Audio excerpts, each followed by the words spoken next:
Hai Pak Anwar. Halo Pak For Arman. inviting.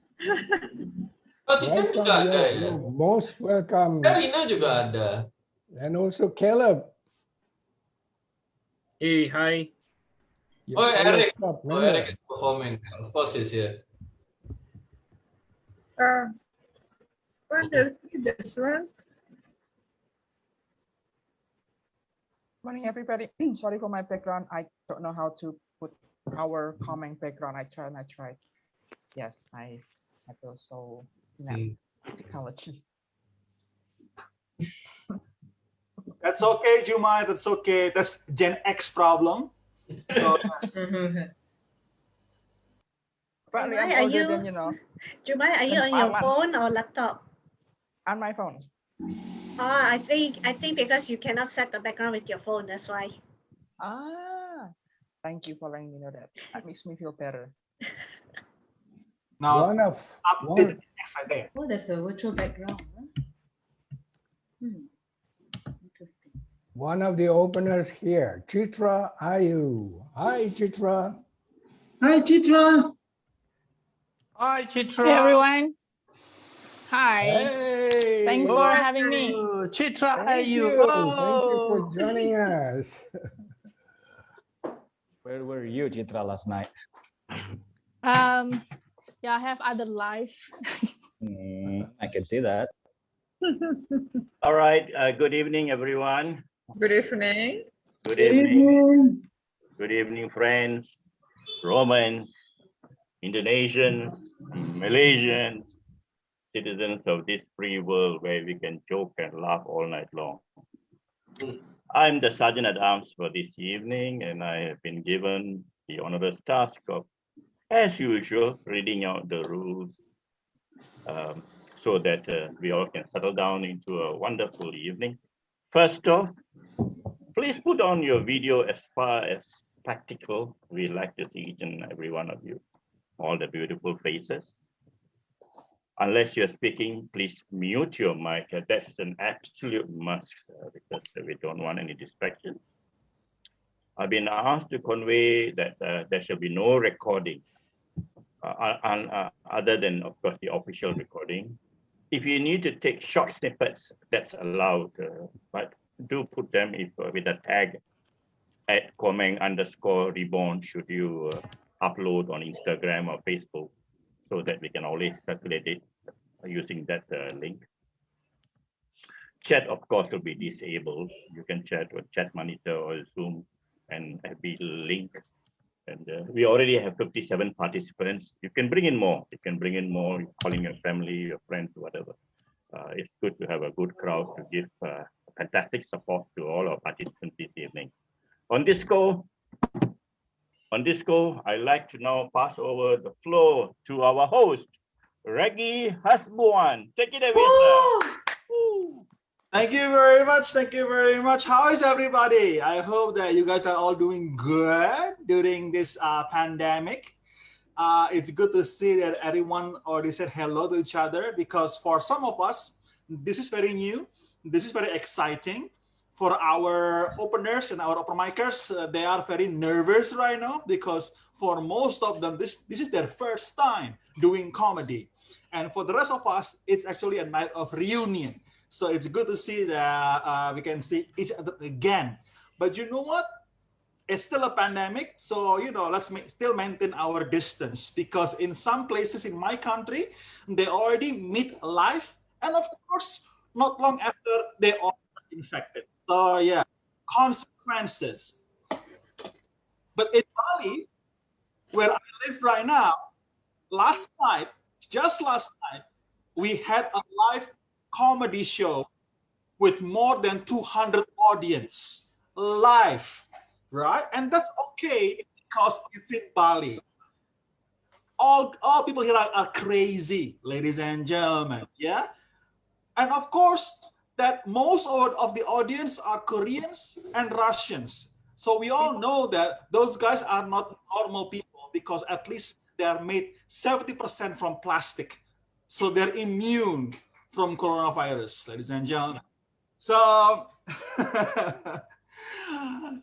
But don't worry, things are going slowly getting back to normal. So not before long, we are going to meet each other again live in person. Except if, of course, if we are living across borders, then it might be a bit difficult because most of us are too poor to cross borders. Now, including me, good to have this virtual meeting. What we are going to have this evening, this fine evening, ladies and gentlemen, it's a live comedy show from Comeng. What is Comeng? Comeng is an abbreviation of comedy in English. Don't ask me why, because Mr. Arlan made that. Yeah, I was going to protest. That sounds a bit weird, but you know what? What Mr. Arlan made goes. No question about it. So, for now, it's a live online comedy show. We are hoping one day we can make an offline comedy show in a comedy club where everyone can come and performers can perform live so they can feel the grit of being on stage live. But before that, here we are with an online show. And thank you for coming. We have quite a good number of people watching this. Let me remind you, we are going to have two beautiful and very well experienced headliners from two different places across the world, but they are going to perform last. To open the show, we are going to have open micers and openers. Open micers are basically people who have never tried stand-up comedy before. So please give your support because these are very brave and also foolish people who are going to try something and being and very sweaty and nervous right now with absolutely no reward because they are not getting paid for this. However, again, Mr. Arlan come with a very beautiful suggestion because now, unlike our first episode last month, we have evaluated ourselves and we have learned to make it better. In this episode, our second installment, we are going to have a polling, right? So you can actually choose who's your favorite open micers and openers, all right? Not only that, but you can also give suggestions. Each of you, ladies and gentlemen, can give suggestions to our open micers and openers, which of course will put more pressure to them. Of course. If we can give more pressure, we will give it. Yes, because that's how champions are born. Pressure. All right. So before I remind you once again, before the headliners, which are the guest stars, all the audience will be given the chance to vote in the polling for their favorite open micers. Please all participate and also to give comments so the open micers and the openers will not be traumatized. Yeah. So please encourage them so they will perform again for free next time. Now, ladies and gentlemen, we are going to go into the open micers because I'm sure they would like to be released from this agony and just perform already. So, ladies and gentlemen, I would like to welcome our first open micer. He is a close friend of mine, and he used to be a very happy guy, very jovial, very open-minded, until one day that he's married and basically living in prison. But don't let me tell you about it. Let's hear it for the guy himself. Let's welcome our first open micer, ladies and gentlemen, Eric Purno. Go ahead. Thanks, Reggie. Am I audible? Okay, thank you very much. Good day, everyone. My name is Eric, and today I want just to tell you that winner never quit, quitter never win is a great motivational line for everyone, for every people, except for a husband. Because in marriage, husband cannot win. Husband should not win. And if husband win, husband lose. Small win, bigger lose. While biggest win will cause a husband a broken heart, and also even a broken leg or a broken home. I still remember the last time I win an argument with my wife. That was around 1 day after I married, actually. And the price is I have to sleep in a 5-star hotel. I told you what, I'm not using a broken English. It's a 5T because you can see so many stars. No roof, no light, just a blanket and a pillow. Husband will not get laid, will not get a plate if winning a debate. Any married man here? Raise your hand, married man. Okay, I see some. That's great. And who from all of you who give all your salary and money to your wife? Raise your hand. Okay, thank God I see some. So I'm not the only dumb husband here. But what about for others? Are you giving all your salary and money to others people's wife? Hold on, I don't know your secret. What I mean with others people's wife here is actually a bank teller. You know, right? A bank teller is actually others people's wife. You know that a bank teller can still marry with anyone, although you give them your salary every month, right? I believe that men are created equally in front of the woman that they love, equally dumb and equally powerless. You know why Elon Musk looks so smart? Because he has no wife. Then why Kim Jong-un looks so powerful? Yes, you're right. He has a nuclear weapon. Then why Donald Trump has a nuclear weapon but still looks dumb and powerless? Because he has Melanie Trump. So now you know, right, why our famous MC Reggie looks powerful and smart? Because he has nuclear weapon down there and still no wives. Dumb and powerless, that is also happened to me, just like what Reggie said. I cannot speak fluently. Every time my wife asks me to explain something, you know, like, where did I go last night? With whom I sleep last night? That is a very simple question, right? I can always answer it clearly, you know. I always say, ah, ah, ah. When she asks me to explain something, I think I said more ah when explaining compared to when I'm having sex, you know.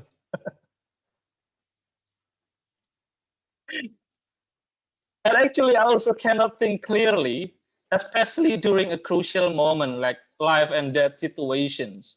You know, where your wife said that she is starving but don't know what to eat. It happened to you, right? I know. I do expect that I can think effectively by opening a Zomato, Gojek, or Grab, and then offer her a comfort food that's sold by 50,000 restaurant near us to save her from getting malnutrition. But instead, my brain just asked me to ask her back, babe, what do you want to eat? And of course, you know the answer, right? She will reply that I don't know. And then we'll just go on and on and on until both of us starving. Living with the woman I love also made me lose ability to taste, you know. All food given by my wife, cooked by my wife, will taste delicious. Too salty, but delicious. Too spicy, but still delicious. I'm not alone, right? And also the ability to smell. smelling danger, you know. I happened to make a U-turn when I accidentally made my angry wife, you know, like when you want to go to the kitchen and then you happen to see her angry, then you make a U-turn just to avoid her anger. And also sometimes the ability to breathe. When she covered my nose with a pillow because I'm breathing too loud, she said. But luckily, those symptoms didn't mean that I got COVID. No worries, because my wife is actually tighter than any medical protocols, any health protocols. No worries. Oh God, she's coming. Okay, guys, so honestly, I'm grateful that I have found the woman I love, because you know, I believe that what does not kill you will make you stronger. That's why I feel that I'm going stronger every day in my life for the last 8 years I'm married. But of course, still dumb and powerless. Okay, that's all from me. Thank you very much. I'm Eric Purnomo. Thanks for having me. Thanks for being a nice and a gentle audience. In my very first open mic, I didn't feel hurt at all from the beginning till the end. Thank you very much, and back to you, Reggie. Thank you very much, Eric. Can we give it up for Eric? Yeah. You guys can give your clap or thumbs up emoticons to support him. Right. That was his first time doing comedy, ladies and gentlemen, and also his first time talking without his wife watching. So yes, good job, Eric. Yeah, always a first time. All right. And this is why we need female comedians, so somebody can talk back to Eric. Any angry wives out there? Just in case you're wondering, if you want to participate as well as a comedian, you would like to give it a shot. Yeah, I think if Eric can do it, I can do it. Well, this is a monthly show, so you can be you can join next session next month. We always open some chances for open micers, people that has never tried comedy before, and you're free to try. Now, we have an open mic session, opener session, and headliner. What's the difference? Open micers are for people who has never tried comedy. Openers are for people who have tried some comedy, and headliners are for the experienced comedians, ladies and gentlemen. And the time allocations are different. Open micers will have 3 until 5 minutes, openers 7 until 10 minutes, and headliner 15 until 20 minutes. Those are the time allocations, and I would like to thank you, Eric, for being very good in staying through the time like a proper Toastmaster. He's very trained by Toastmaster and by his wife. Now, we are going to go into the second comedian. I think that she is not currently in Indonesia, right? I think it's early morning for her. That means that she is somewhere in the United States, right? But she is a married woman, so maybe she can actually even out what Eric has said. And she is also a successful career woman, a journalist.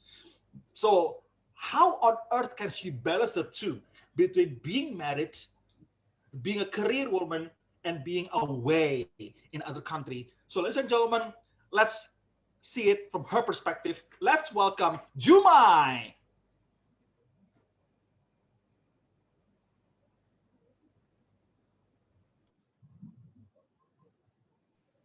Hi, good morning.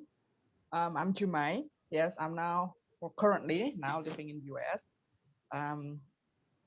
Well, like a lot of other things, if you move from your own country to another country, it's a lot of things different. It's a lot of things that different from Indonesia and from the US. Now, no, I'm not going to talk to Eric about husband and wife thing because I'm already, condolences to Eric. I'm so sorry. So I'm going to talk about the difference between US and Indonesia. Well, for instance, the other day I went to Starbucks.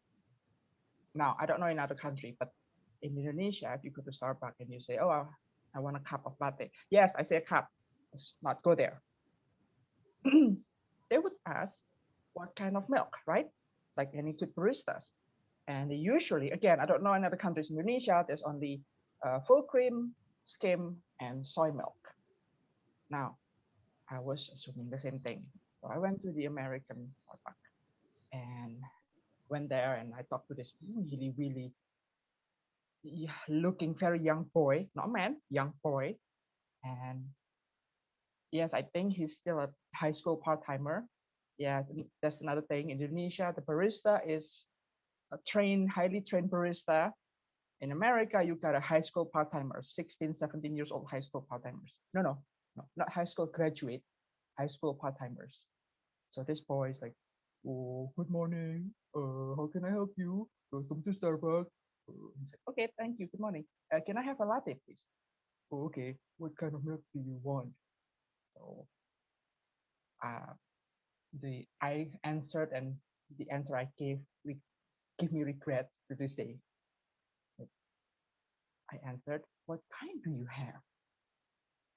And then he told me about 10 to 12 different milk. He told me, oh, there's full cream, there's 1%, 2%, lactose free, soy, almond, thistle milk, oat milk, and coconut milk. And I swear at some point, I swear, he said dog's milk, cat's milk, lizard milk. I think so. I believe it. I don't know, because so many. I was like, okay.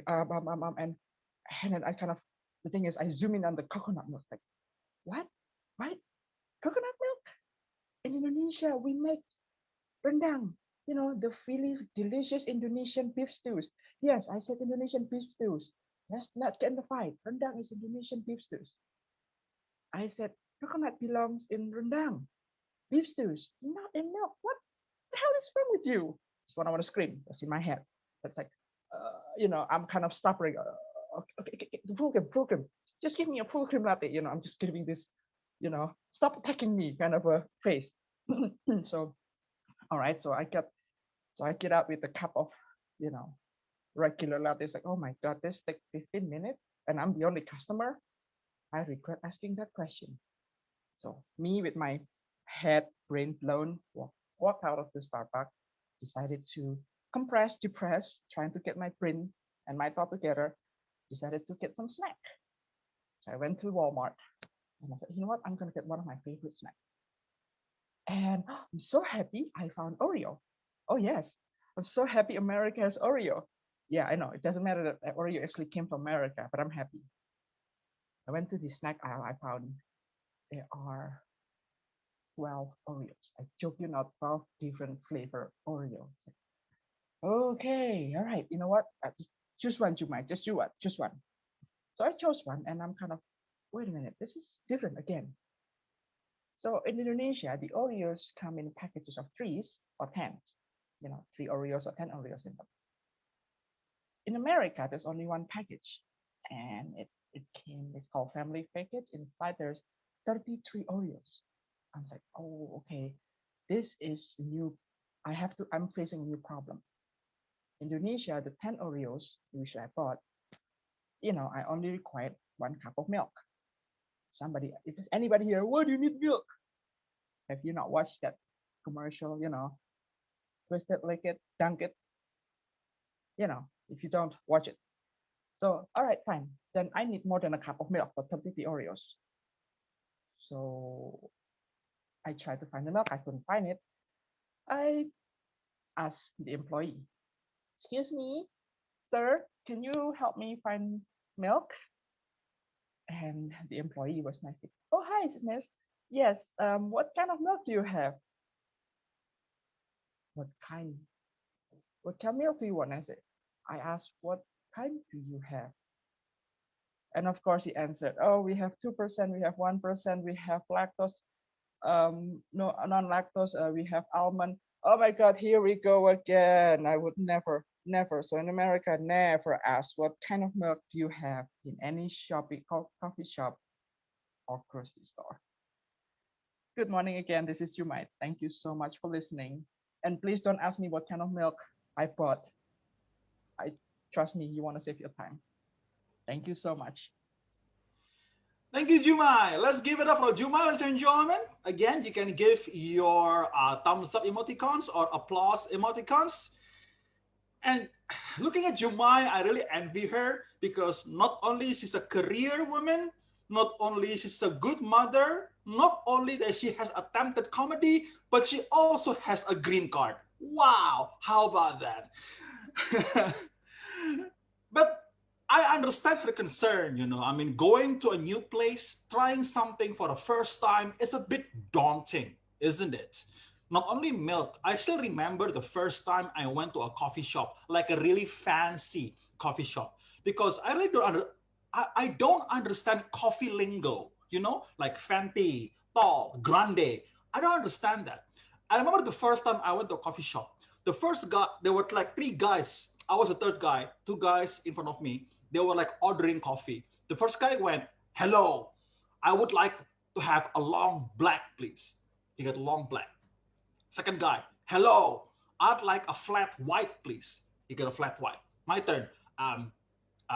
"Hello, I would like to have an average Asian, please."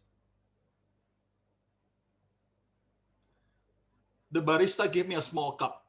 So yes, that was a very weird experience for me. I didn't know coffee lingo. Yeah, it was quite weird. Now, oh, by the way, let me remind you one of the rules. Because this is basically a stand-up comedy show, so there is no censor.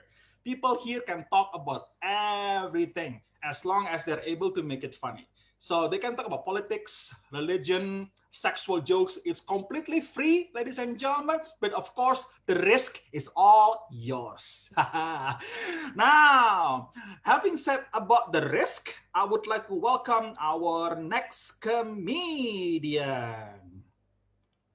He is basically the second oldest guy in the room other than Mr. Arlan. Because you know, when we are talking about being old, Mr. Arlan is the champion of it all. But we have to know he's not the old person on earth. We are going to have another jovial old person, and he has a lot of experience and concerns that he will share with us. And I'm sure we will all have the patience to listen to him. Let's welcome, ladies and gentlemen, the next open micer, Mr. Yusuf Chandra. All yours, sir. Good morning, everybody. Good afternoon and good evening. I am a backpacker. One day I was traveling to China. China, you know, I don't speak any word except "wo ai ni," and I dress up in a tank top. Imagine an old man dressing up in a tank top and a short and a backpack. The immigration officer. Look at this guy. I dress up like that. The officer, the immigration officer, looked at me and stared at me from head, not to my toes, but to my ass. My ass, once again, ladies and gentlemen. Oh my God, is he a queer? I'm happy if he is. Then he looked at my passport. Yusuf Chandra. What a name. Where from? And I said, Indonesia. You know Indonesia? No sound. I said, Bali. You know Bali. Again, no sign of understanding.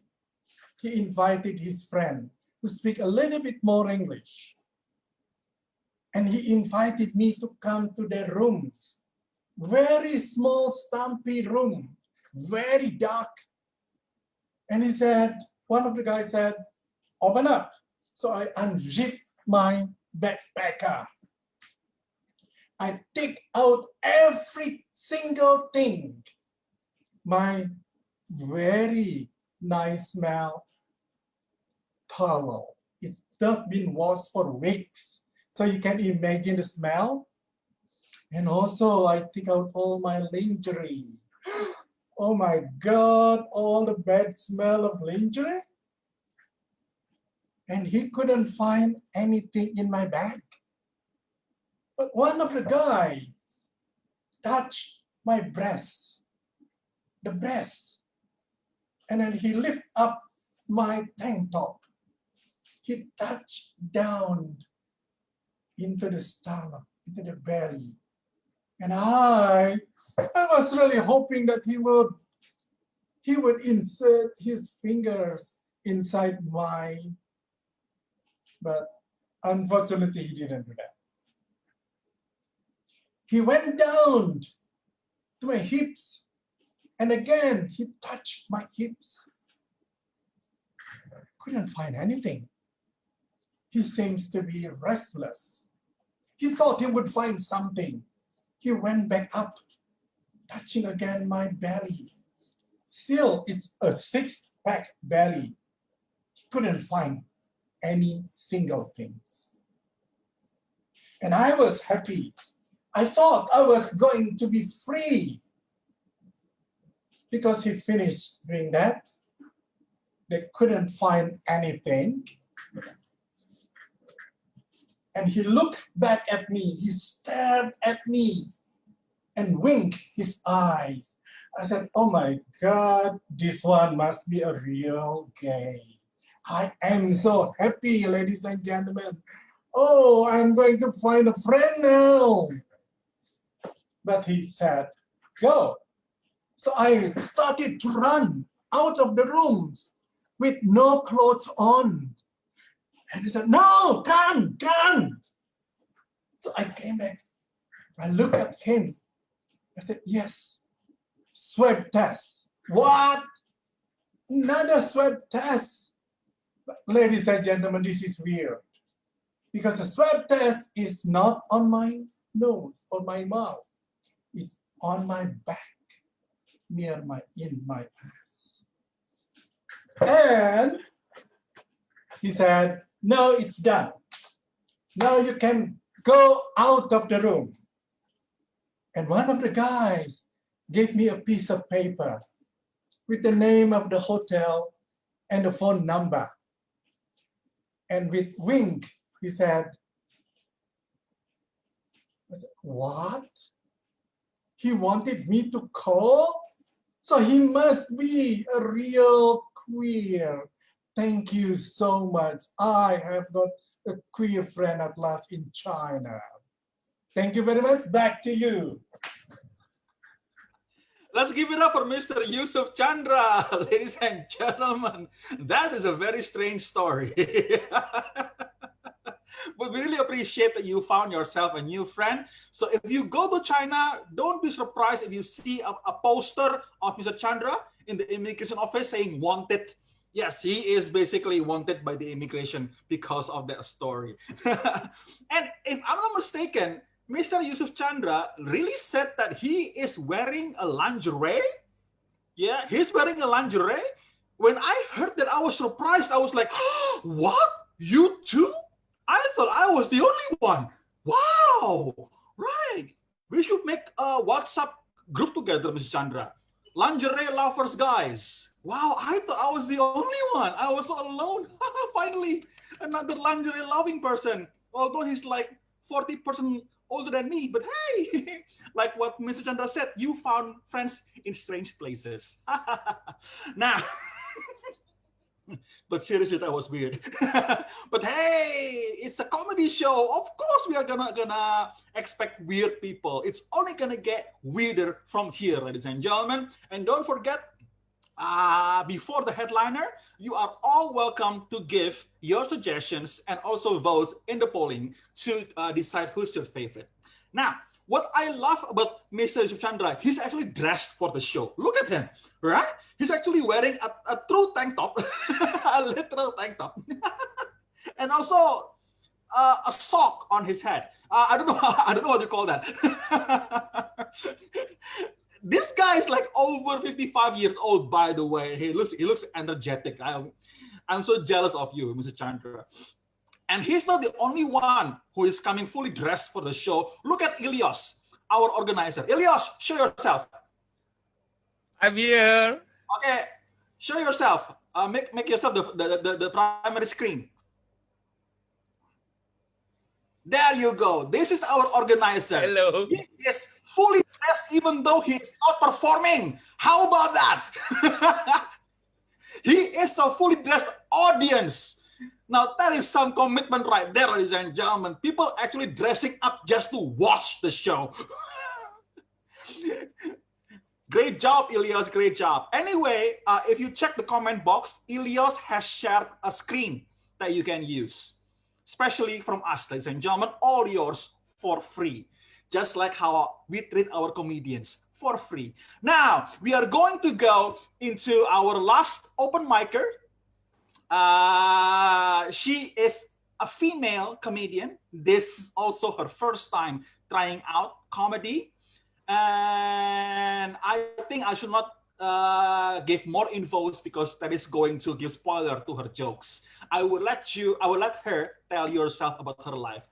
Let's welcome onto the online stage, Madam Yanni Mok. All yours, Yanni. Hi, everybody that does not know me yet. I'm a busy career woman. My job is a private secretary of my 3 bosses without any day offs. So cruel. Here is my 3 bosses.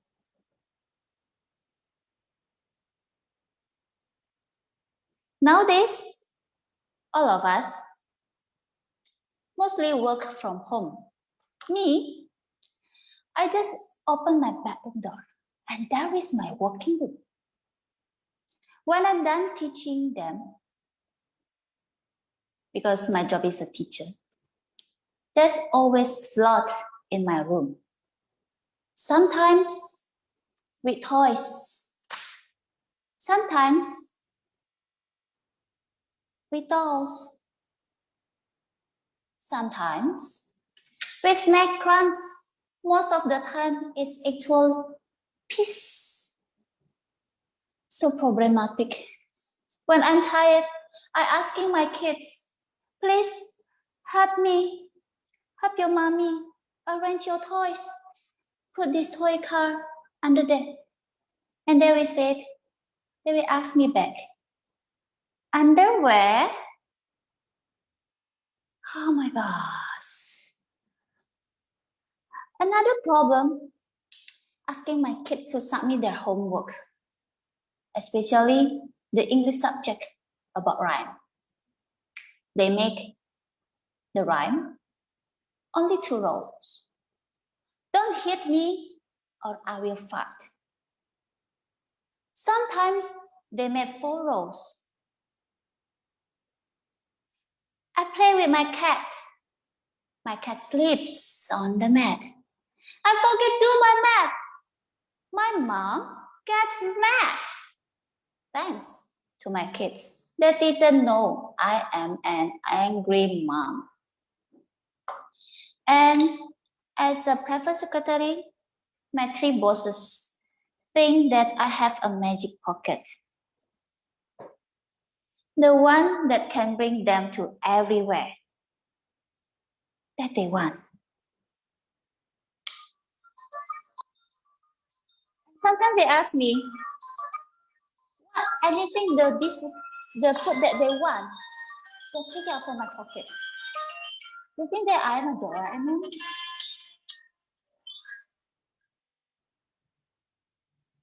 And as a mom, I also have 6th sense. Mostly, I send toys, dolls, books.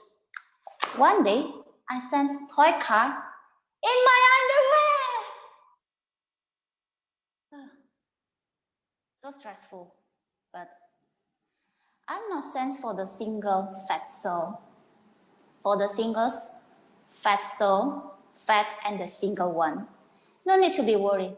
According to me, women will still love you, especially if you bring ang pao for the God of fortune Tyson Yang, and the present like Santa Claus. And I'm a single, like all of you, that joining this show. Thank you for joining with us. This is from Private Secretary and listening the suffering of me. Back to our host, Reggie. All right, give it up for Yenny Mok, ladies and gentlemen. And for the boys, you can unmute her. All right, she's actually quite funny with the sound on. Come on, come on. I know some guys are listening with the mute button, of course. I would never have thought that I would actually see a hot lady bringing an underwear into the show, and it's not actually an exotic show. Actually, that was like, all right. And she said, she literally said that usually she can find love in her room. I bet we all can see that too. Yes, we all can see finding love in your room. Ladies and gentlemen. But wait. Yenny, you're married, right? Are you single? Married. Oh, of course you're married. Yeah, because I thought. All right, so she's actually married with 3 children, ladies and gentlemen. So the competition is kind of tough out there. So good luck. All right. So that is all for our open mic session. Thank you very much for the open micers. Can we have a round of applause for the open micers? And thank you for trying out comedy, especially for few of you, that was your first time trying out comedy. Remember, for the audience, you are welcome to give comments to the open micers before we go into the headliner session. And believe me, because these guys are very new in comedy, they all would appreciate a good input from the audience. All right, but before that, we are going to go into the opener session. Opener are basically the people that have tried comedy before. They are more seasoned than the open micers. So we can actually expect them to do slightly better, perhaps. But hey, that's for you to decide. Now, our first open micer, I'm very excited to have this guy because he is a successful businessman from Bali, ladies and gentlemen. I know him from Bali. And I'm jealous of this guy because not only he is rich, he is funny too. Damn, it's not fair for me now, isn't it? But hey, I would leave it to you to decide about this guy. So please welcome onto the online virtual stage, live from Bali, the businessman, the married guy, Kauton. Thank you, Reggie. Thank you for putting me more pressure to the opener as well. And guys, give it up for all the open micers. They're doing a good job. Everybody, good job. Now, some of you might think like, who is this guy? This guy has so much certificate in the back. This guy must be smart. Well, don't worry, guys. It's not me. It's all my wife. Look at that. My wife is a doctor. My wife is such a smart lady. Not only smart, but she's only have a good heart too. She's a philanthropist. Yeah, there is even though that she's Chinese, she's a philanthropist. So see the irony in that. Yeah, and you know, there is one time that she met someone who's unable to do anything, and she approached that guy and decided to marry him. So I'm the guy. Yeah, yay me. Well, on the other hand, my only accomplishment in my life is I able to manipulate her to become my wife. So yeah, good job. Congratulations, Kauton. So yeah, my name is Kauton. And as you can see, I'm a Chinese Indonesian, but I do own a French restaurant, which means that although I look like, more likely to look like someone who's going to sell siomai and chapchai, but here I am selling some escargot, yeah? So some of my friends ask me, hey, Kauton, how hard it is to run a restaurant? Well, it's actually pretty tough, you know? Running a restaurant, you have to deal with your customers. And dealing with customers is very similar to like dealing with my wife. First of all, just like my wife, the customer is always right. And then you gotta keep the customer satisfied at all time. And then the last thing, when the customer is pleased with our service, they barely post anything online, but when they found some disappointments, be ready for a long post on the TripAdvisor. And that, ladies and gentlemen, is the story of how my wife started her blog, which called Carlton Never Grow, mentally and physically. So yeah, the only difference though between my customers and my wife is actually my customer give me some money. So yeah, tough choice. So yeah, is there anybody in the house here interested in opening a restaurant? I can see some curious faces. Yeah. For those of you, my future competitor, I will share you some tips because I'm such a nice guy. Oh yeah, so first of all, in order to run a good restaurant, you gotta have a good food, yeah? It goes without saying. But having a good food doesn't guarantee anything. Having a good food is similar like having a big dick. It's a good start, but it won't satisfy anybody if the dick can only last for 15 seconds. But having a good food and having a big dick can really help spread the word fast. Oh, some of the ladies say, yeah, that's true. I can see that face. Ladies will talk. Hey, do you know that Carlton have such a big dick? Well, look at me. It's a metaphor, by the way. Of course, I don't have a big dick, but it's true that I can only last for 15 seconds. And you can learn more on my wife's blog. Yeah. So yeah, first thing first, you gotta have a good food. And the second tips is you gotta have a good service. What does it mean by having a good service? It simply means that you have to give the best service even to the worst kind of customers. Let me give you one very good example. Who is the worst kind of customers? You won't believe me, but here it is. It's actually Jesus Christ. First of all, Jesus Christ will call your restaurant and he will reserve for 26 people, although there's only 13 people coming because they all want to sit on the same side. You see the Last Supper, right? And then he will order just water and turning it into wine. Hello, sir, we're running a business here. And the last thing is Jesus just ordered the free bread, he pray and multiply and give it to everybody. Come on, Jesus Christ, seriously? I really begin to think that, you know, Jesus Christ might actually be a Chinese. Now I get it. No wonder people call him the Savior. He actually saved a lot of money. Yay! So, as a Chinese man myself, it really impressed me, you know. And that's, ladies and gentlemen, is the moment that I choose to become a believer. So yeah, you gotta have a good service. And the last tip for opening a restaurant, guys, is you gotta have a good relationship with your chef. Yeah. My restaurant, Foley, don't forget, if you come to Bali, go to this place. It's so good. The best French restaurant in town. Foley, F-O-L-I-E. Please follow us at Foley Bali. Yeah. So my restaurant, Foley, is co-owned by 3 people, which is me, my sister Bunga, and her husband, the French chef Stefan. Hey guys, let me give you a quick trivia. Do you know why the French like to eat the snails? Because they don't like fast foods. So yeah, people like to do stereotypes on things, yeah? And then, you know, the stereotypes of a chef, they are usually associated with someone who is stubborn, short-tempered, but charming.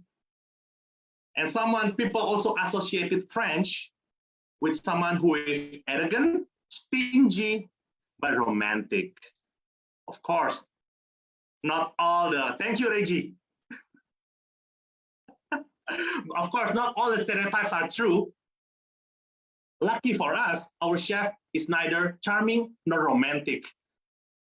He's a kind of the French asshole that you don't have to know him to hate him.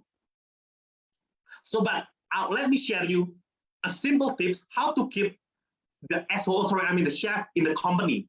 It's very simple actually. to let the chef fuck your sister. Hey! So for those who interested in opening a restaurant, please ask yourself, do I have a sister? So yeah, although it may sound that my sister is a modern version of human sacrifice, but to think about it, it's a win-win strategy for everybody. My chef end up having his permit to stay in Indonesia. My sister end up to have an unlimited supply of baguette, if you know what I mean. And I end up with the money. Yay, me again. But of course, guys, during this pandemic time, it's not easy to own an F&B industry. We have to be also give the best service and always be available to give to our customers, just like our slogans. And I will end this story to singing a song of our slogan. It's our logo. It's for our customers.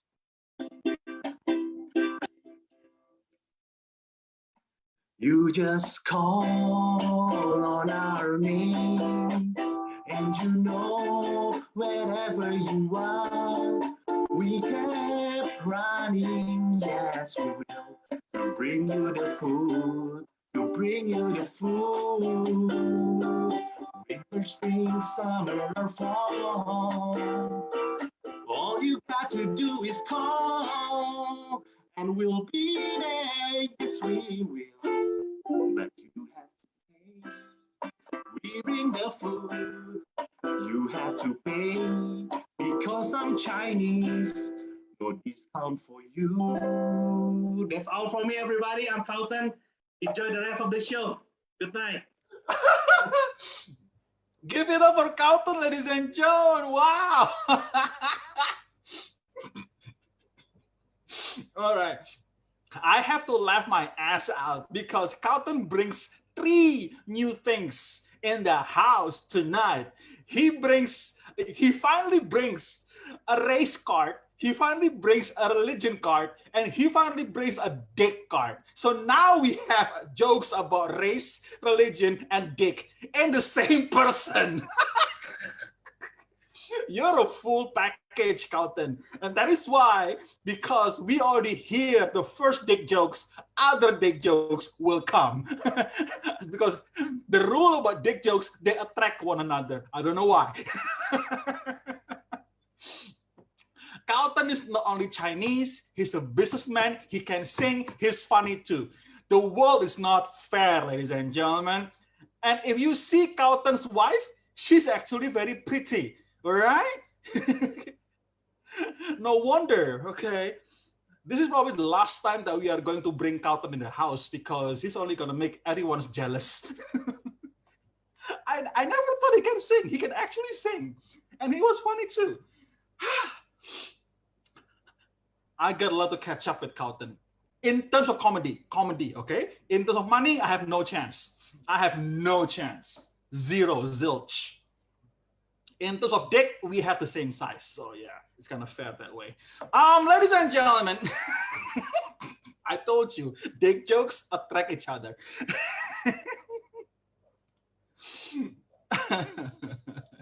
All right.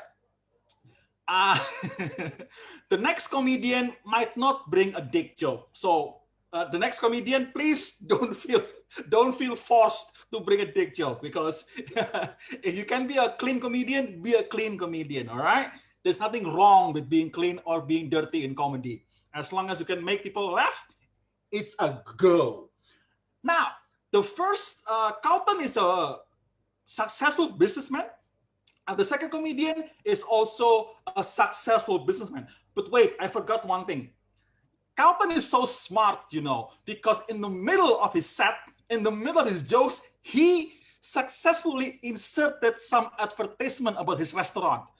Somehow he managed to advertise himself. So you know what? I'm gonna do that too. So I have a comic strip, ladies and gentlemen, in Instagram. Yes, I made some comics. There you go. It's too bright. Okay, right?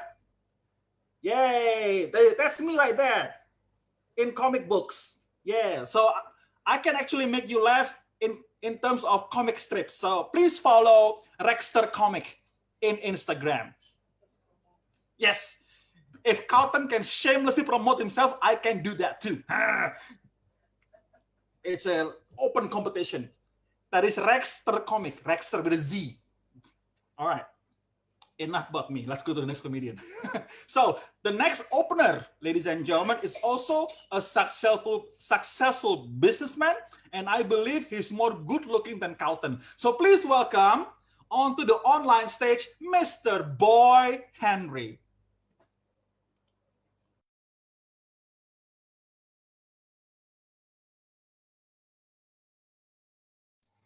You are muted, sir.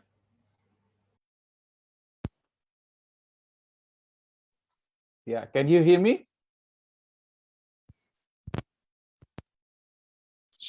Yes, now. Can you hear me, Elios? Yes, now we can hear you.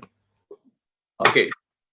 Thank you, Reggie. And also, thank you, Zoom meeting application, where we can have the stand-up comedy show virtually.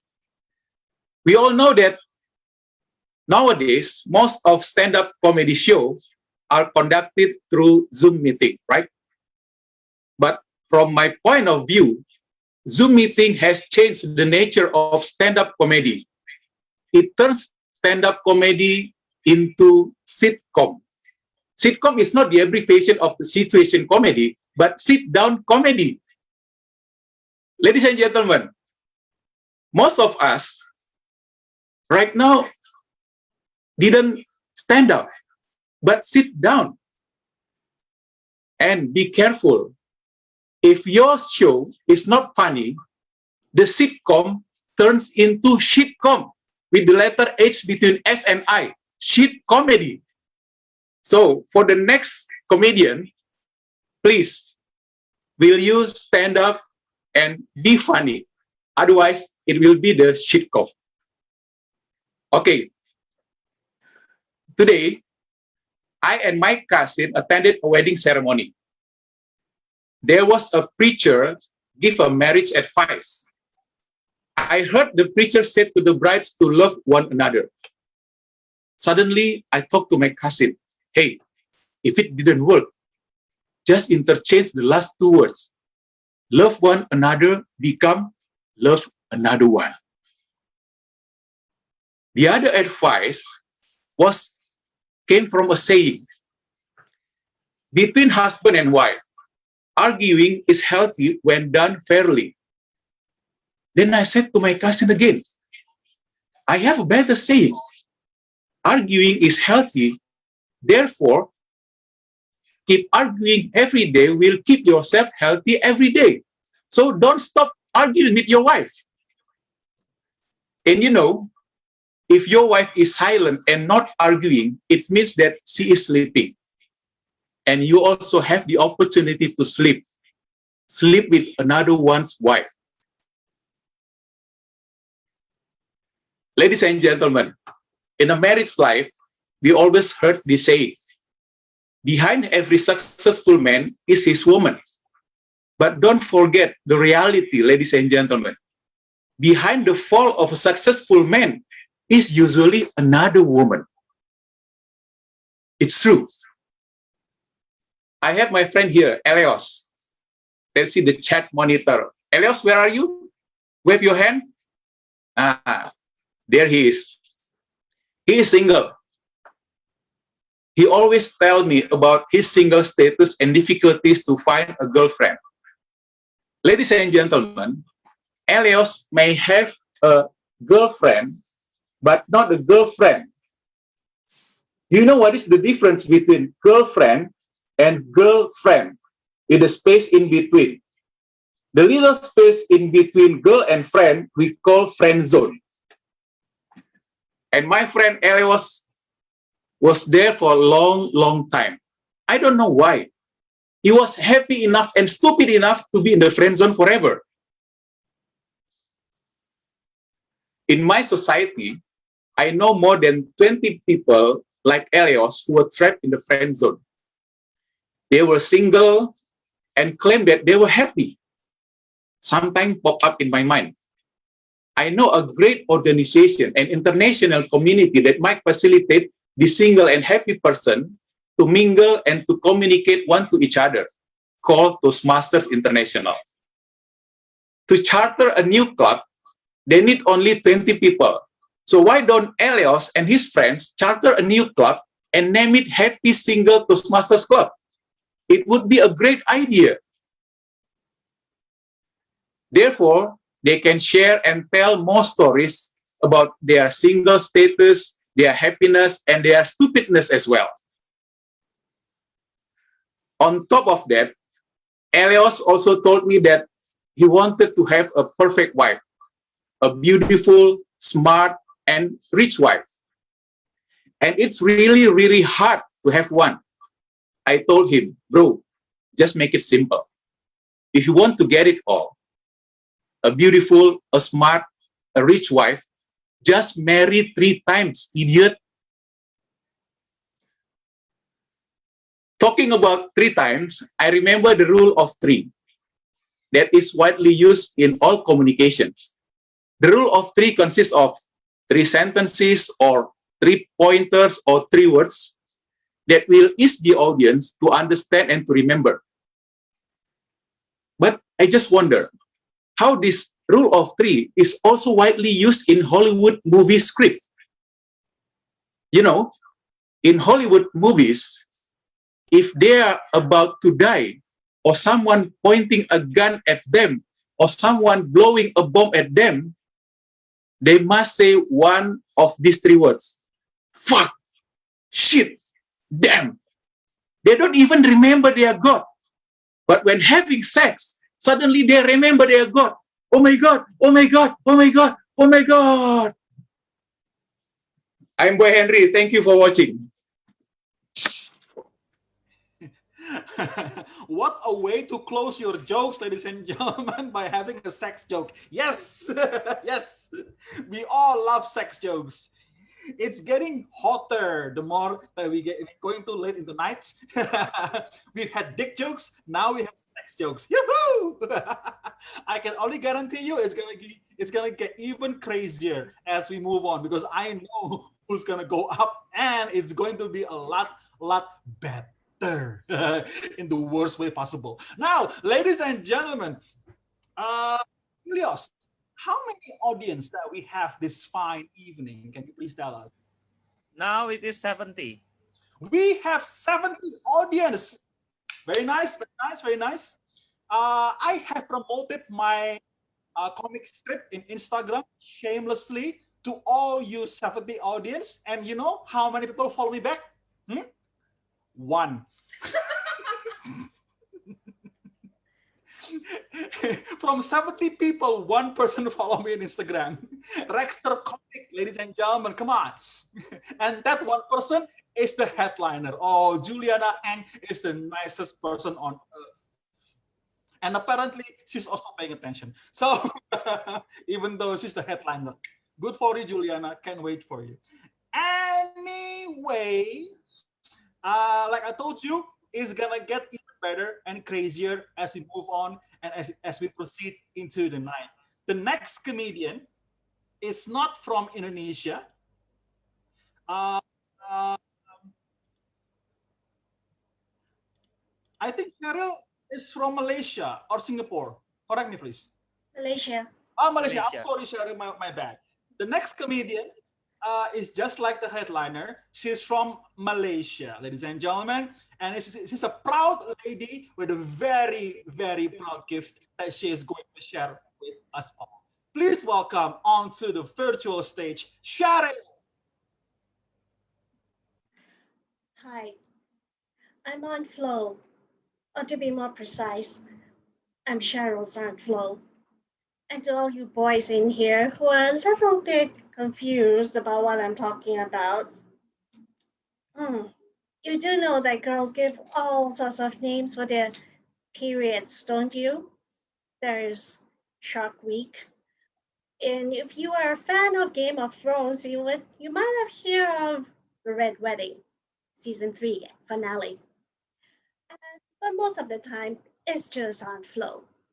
Now, I first met Cheryl as an awkward teenager just hitting puberty. Boy, was she clueless. She had no idea that I had arrived until 3 days later. Can you imagine that? 3 days of somebody conjuring up the crimson tsunami coursing through her uterus, out her vagina, and onto her sheets. And she didn't know for 3 days.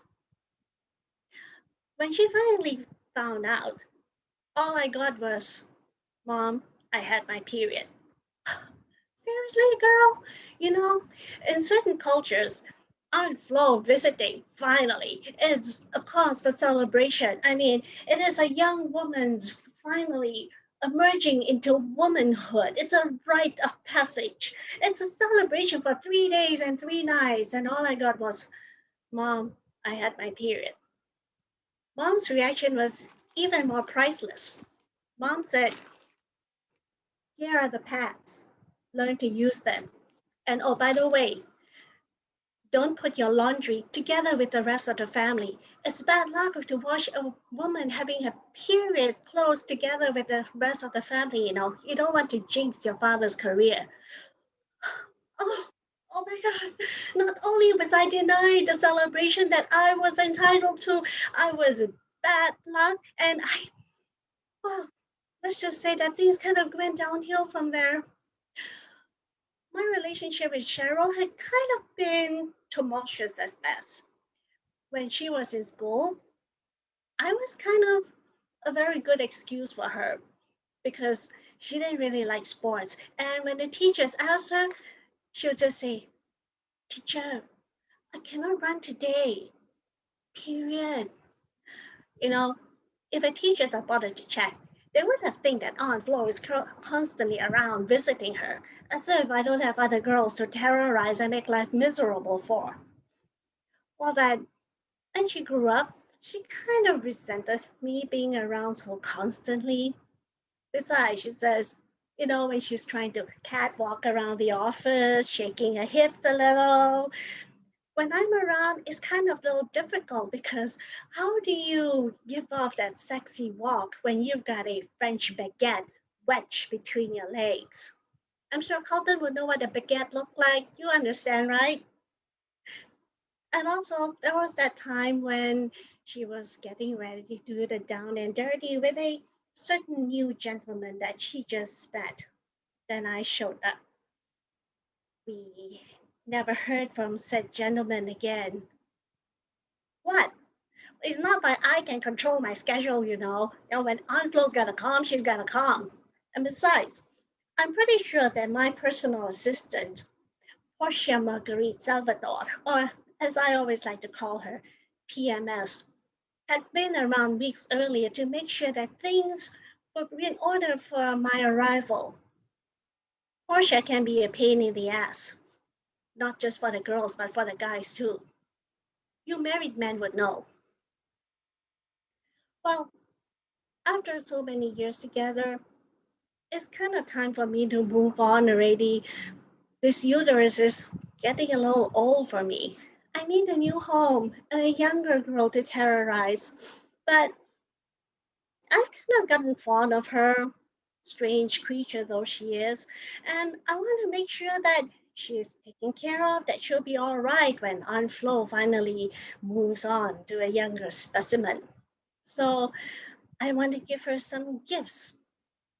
First of all, she's really clumsy, falls on the feet, trips around all the time. So I thought I'll give her a little bit of insulation because you don't want any broken bones, right? She thinks I'm making her fat. She complains all the time that her clothes don't fit. Like this top, for instance. It used to show off a nice belly. But now if you look properly, it also shows off a big belly. Girl, you should consider it a gift. After all, you have a lot of personality and a big attitude. And what was that song called again? You know, my mama, she told me, don't worry about your size. They say boys like a little more booty to hold at night. listen to that advice, girl. Also, you know, we've been in lockdown for some time now. She's getting kind of pale. And I believe it's kind of a fashion nowadays. And what is this with girls nowadays getting this white paint all over their face and then putting on extra stuff to bring the color back after all that work? So I thought I'll give her the natural color, a little healthy flush of pink, if you may. She thinks it's embarrassing, especially when it happened when she was having dinner with friends. And then her face just suddenly glowed bright red. Her friends asked if she was actually having an orgasm right in the middle of the restaurant, or if she's wearing one of those vibrating underwear. But she looks healthy. And by the way, she was just having dinner with the president of her Toastmasters Club that time. He thinks she looks pretty healthy too. But as I would want to move on, I would say, girl, just embrace your life. A woman goes through many changes throughout her life, many seasons. And during those times, you should embrace the great changes that comes along. Because seriously, there is nothing better in this world than being a woman, especially when this woman has a friend as fabulous as Aunt Flo. Well, it's time for me to go terrorize another girl right now before I come visit her again in the next few weeks. She's kind of happy right now, but not for long. So if you want to take her out for dinner or anything, you better do it now. I'm Flo signing off.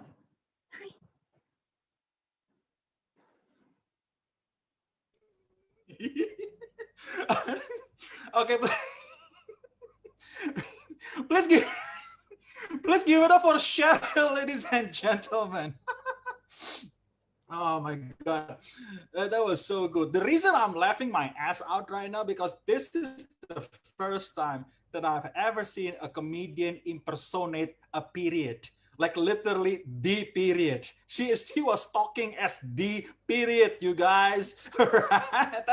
that breaks so many boundaries. Okay, Carlton, next time, don't make dick jokes. Be the dick. I mean, Cheryl was making period jokes while being a period, literally. I have never seen that in any shows, and that was great, ladies and gentlemen, because if anyone can pull that off, it's Cheryl, because I think she pulled that off brilliantly. Okay, which put a lot of pressure on me as a comedian, because that's a that's a tall bar. If she can impersonate a period, should I like impersonate balls? Like, what should I do? Become two? Anyway, we are going to go into the last opener, and after that, we are going to go into the headliner. Now, the last opener is also a girl. I'm so proud and so happy. We have so many girls on board. This evening, ladies and gentlemen, prove to you all that girls can also try comedy and be funny, especially when they are impersonating a period. Now, our last opener is a comedian from Bali.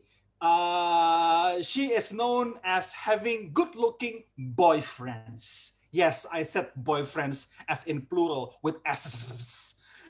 But that's her life story, and I will let her tell you all about it herself. Let's welcome onto the virtual stage, Chitra. Thank you, Reggie. Hi, everyone. I'm Chitra from Indonesia, and this is my first time doing stand-up comedy online, which is like Mr. Boy Henry said, that we are more like a sitting down comedy. I'm here doing my set, and I can't even hear what you're doing. I can't even see what you're doing, or I'm just assuming that you're laughing, and I'm assuming that you're wearing something bottom down. I mean, otherwise it's gonna feel like it's gonna feel like I'm on the screen and you're not wearing anything. It's gonna bring childhood memories to any of us, right? Because that's the kind of childhood that everyone has, right? That's normal, right? So I am one of the openers tonight.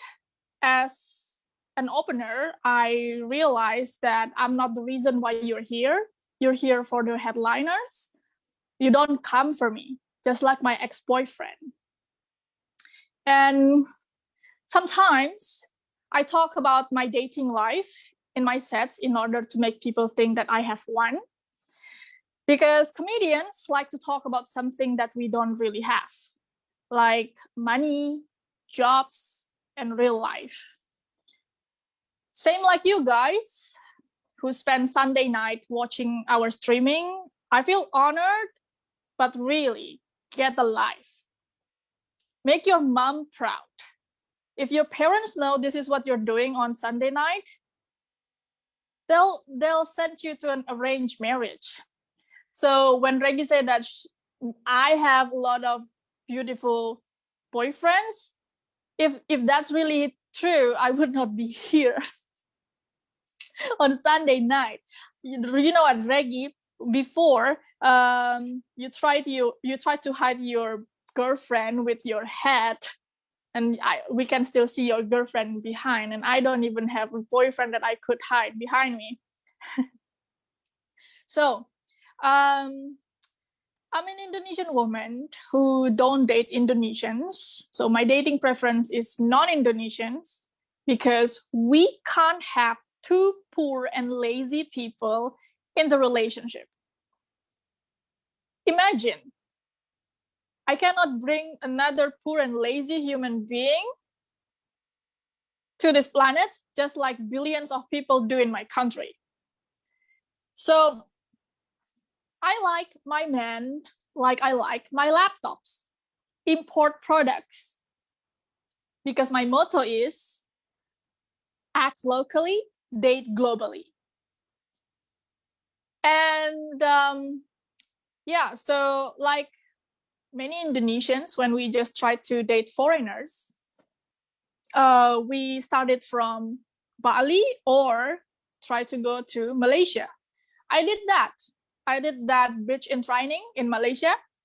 And then I found a guy, and then we were dating, and finally after 3 months, he said to me that, Chitra, you speak good English, so we can communicate well, and then you're honest, I can rely on you, you're independent, you're initiative, you will make a very good Indonesian housemate, not a girlfriend or a wife. I see him as a future husband, and he saw me as a future housemate. So it's like, and what do you call all these 3 months? And he said, it's a probation period. And but I don't give up. So I keep dating white guys. Yeah, I'm kind of racist. I only like white. And I can, I've dated more than enough white guys to make my dating memoir. It's gonna be called 50 Shades of White, because sometimes they're shady too. And because of my preference in men, I get labeled many names, like gold digger, because I'm a local girl who's dating tourists and white guys, so people call me gold digger. I mean, like, me, gold digger? No way. There's no way a woman can be called a gold digger. No woman can be called a gold digger because biologically, we're not the one who do the digging. So let's talk about my family now, just in case I could find anyone to date here. So you need to know about my family. Let's start from my mother. My mother has her own ways to raise her kids, and we call it the wrong way. So my mother tried to teach us, only me actually, because I'm born as a woman in a patriarchal country. So she wanted to teach me how to make money from little kid. But instead of asking me to clean the house, do chores, she made and then paid me with some money. She made me to pluck her armpit hair. So because I was just a kid and parents were the only way for me to make money, and I've always had low self-dignity since I was a kid, I just took the offer. And I mean, I was just a kid. Basically, I was just a kid labor. If only Steve Jobs found me at the right time, I would have had Apple in my resume. So at the time, for me, my mother's armpit were my farm, and I am the farmer. So I always monitor my mom's behavior if she is showing some signs of hair growth. So when she's like scratching her armpit, I'm like, time to harvest. And I know we can relate as Asians. There are a lot of Asian audience here. And well, this is like, I think, the childhood story that can relate us to another because it's a tradition. And I see you guys maybe have Indian or Arab parents. I mean, like, whoa, your gold mine is richer than mine. So, my mom paid me 100 rupiah, not 100,000, but 100 rupiah for every one hair. So 10 hair equals 1,000. And I come from a Muslim family, unfortunately. So the other way Muslim kid can make money off in Indonesia is waiting for Ramadan.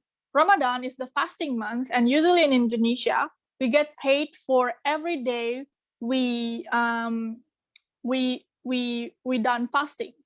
So by the end of the month, it's accumulated how many days you do the fasting. So that's my way to get money.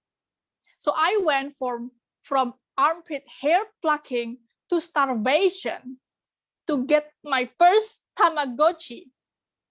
You know, this is why I don't like watching Christmas movies.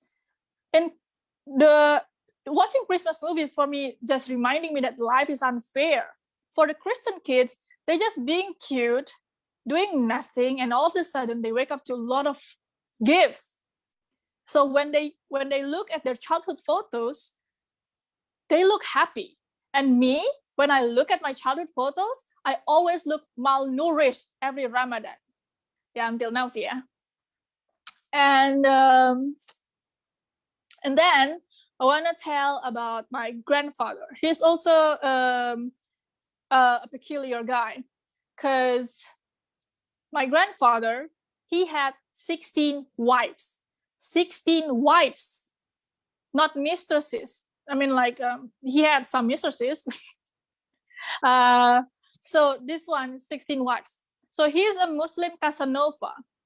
In Islam, as you probably know, that a Muslim guy can marry up to 4 women at the same time. So my grandfather married 4 times.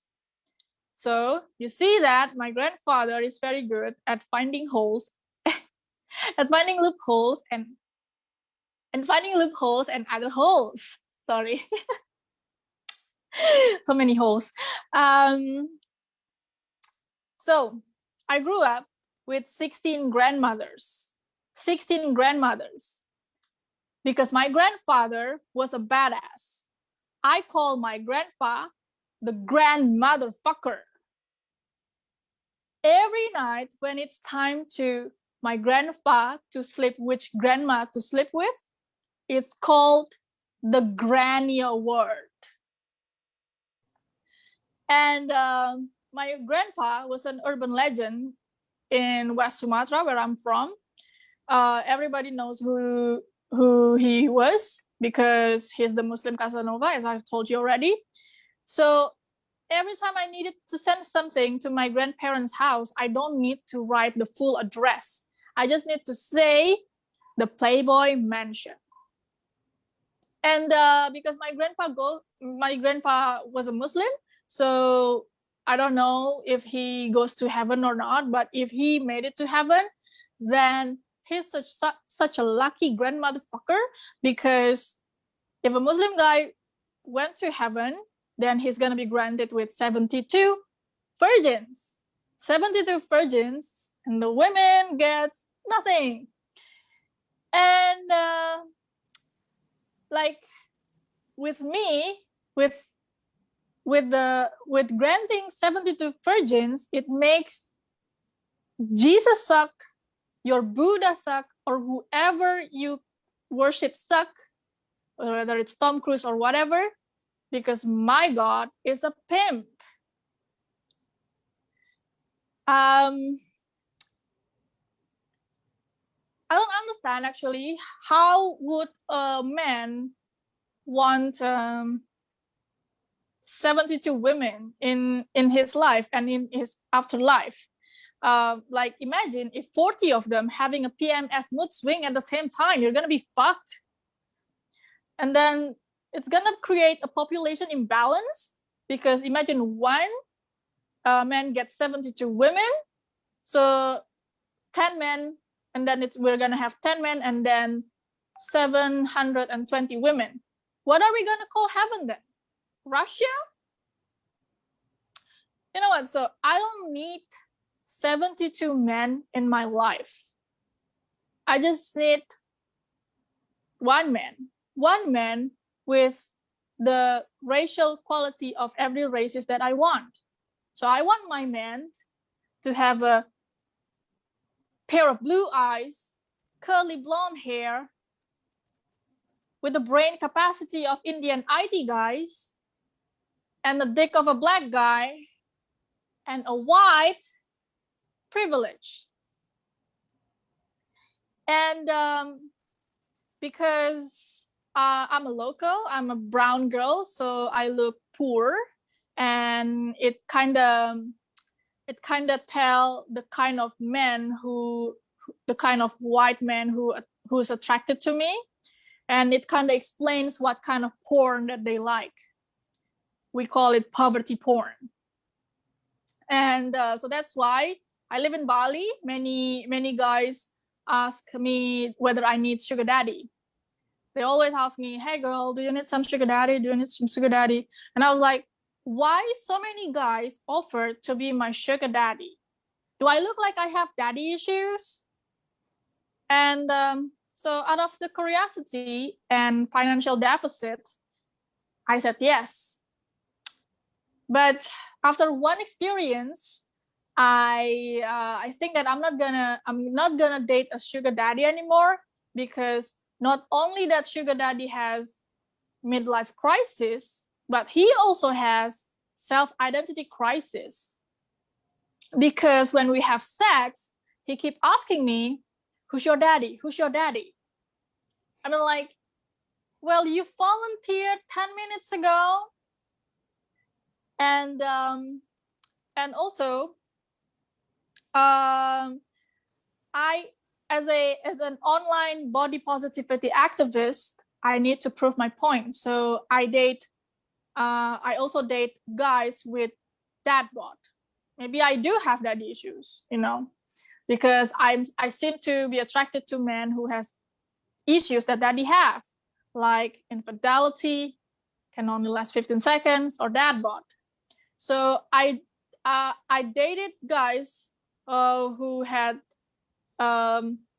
beginner level dad bod to an advanced level dad bod. It's so advanced that it looks like he's given up on life, and life also given up on him. And I think I'm already over time. Oh, by the way, I need to tell something. When Carlton talks about his business folly and things like that. He talks, well, he indirectly tell about his income, and then Reggie didn't want to lose, and Reggie also did the same. Oh, I want to promote my business, but Reggie, be ashamed, like Cotton bringing his restaurant and you're bringing your comic strip. It's just showing people your bank account. Okay, that's my set. Thank you so much. Give it up for Chitra, ladies and gentlemen. Roasting me at the end, even though it's true. Look. Nobody wants to be compared with Carlton, okay, in terms of bank account. Carlton is a Chinese business owner of a French restaurant, okay? Wow, if he can afford a French chef, God knows how much money he has in his bank account. Let's not compare. It's not gonna bode well. Now, as you can see, ladies and gentlemen, Chitra and Carlton have something in common. They're both from Bali. So yes, please excuse them. Bali comedians are like that, okay? And actually, those two are the nicest of Bali comedians. You guys really do not want to know the rest. The rest are way worse.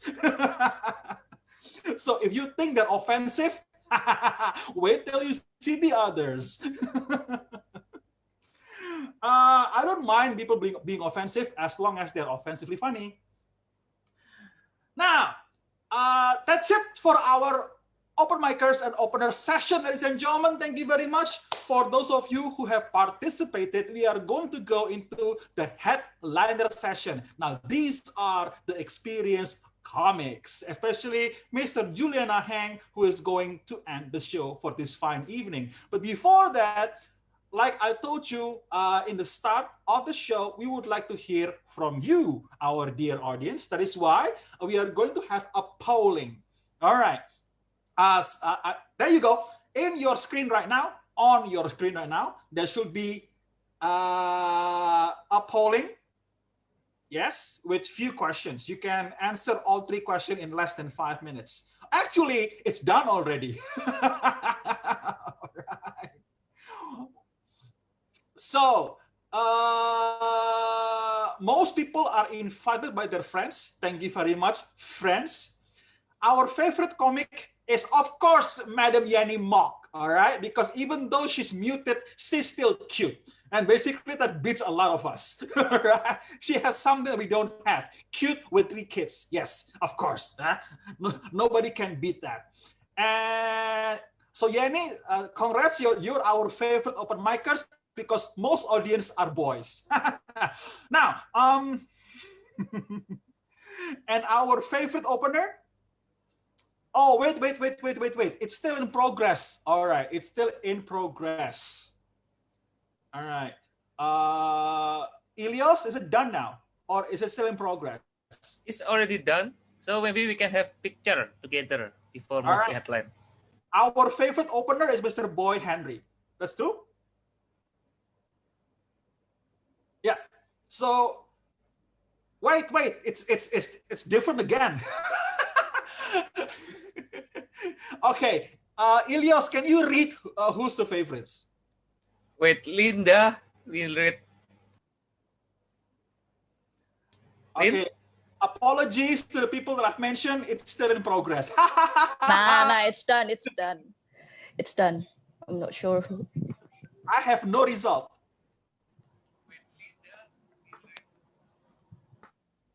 So it was true. It was Yanni Mo. Congratulations, Jenny, as the favorite open micers. Who's the favorite openers? And for the favorite opener, it was Cheryl.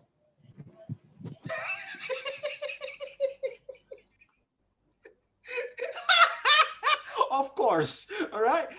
One lady got voted because she's cute. The other lady got voted because she's the period. Right. This is a very awesome night, ladies and gentlemen. And hey, both winners are ladies because you deserve it. Yes. And because if I say anything else, I'm a sexist. So yes, ladies and gentlemen, you guys deserve it. Congratulations. And for the rest of you all, please don't be discouraged. Not everyone can be winners, but you all can try the next time.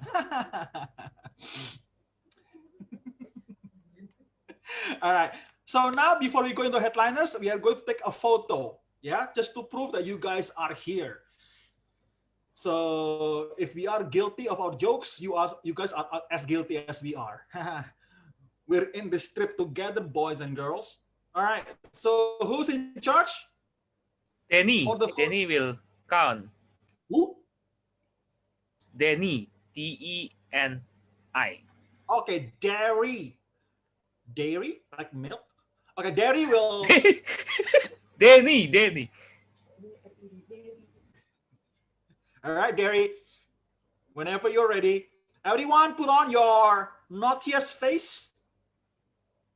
Just like Cheryl doing right now. She's naughty by nature because it's the period. Okay, everyone, please be ready. I will count to 3. This is the normal pose first, okay? It's the normal pose.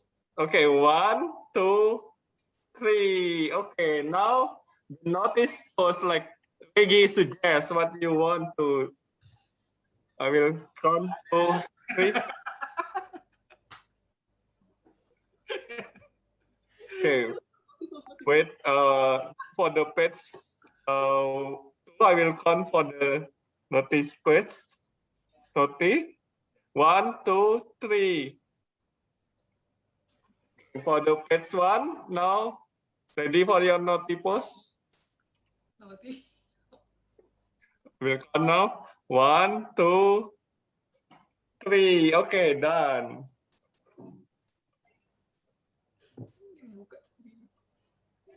Back to you, Reggie. Thank you, Daryl. Danny, ya ampun. Thank you, Danny. All right, D-E-N-Y. I was like, yeah, all right. Thank you, Danny. Thank you for the post. And whoever are doing the naughty pose, I hope you're still wearing your clothes on, because otherwise we can post it online. It's going to be one of those parties that police raided. Ladies and gentlemen, we are going to go into the headliner session, and these guys will have more time allocation. And thank you for those of you who are still sticking with us in this fine Saturday evening. See, when you're single, stand-up comedy is the best thing to do. Now, please, our first headliner is basically the poorest guy in this room. Like literally, he is so poor that the only thing he can afford is time to do comedy. So, and he's also been living in Bali, and that is why all white people, all tourists love him, because they realize finally there's somebody who is poorer than them. And because he's poor, he's funny. Let's welcome onto the online stage my dearest friend, Fajar Ardian Shah.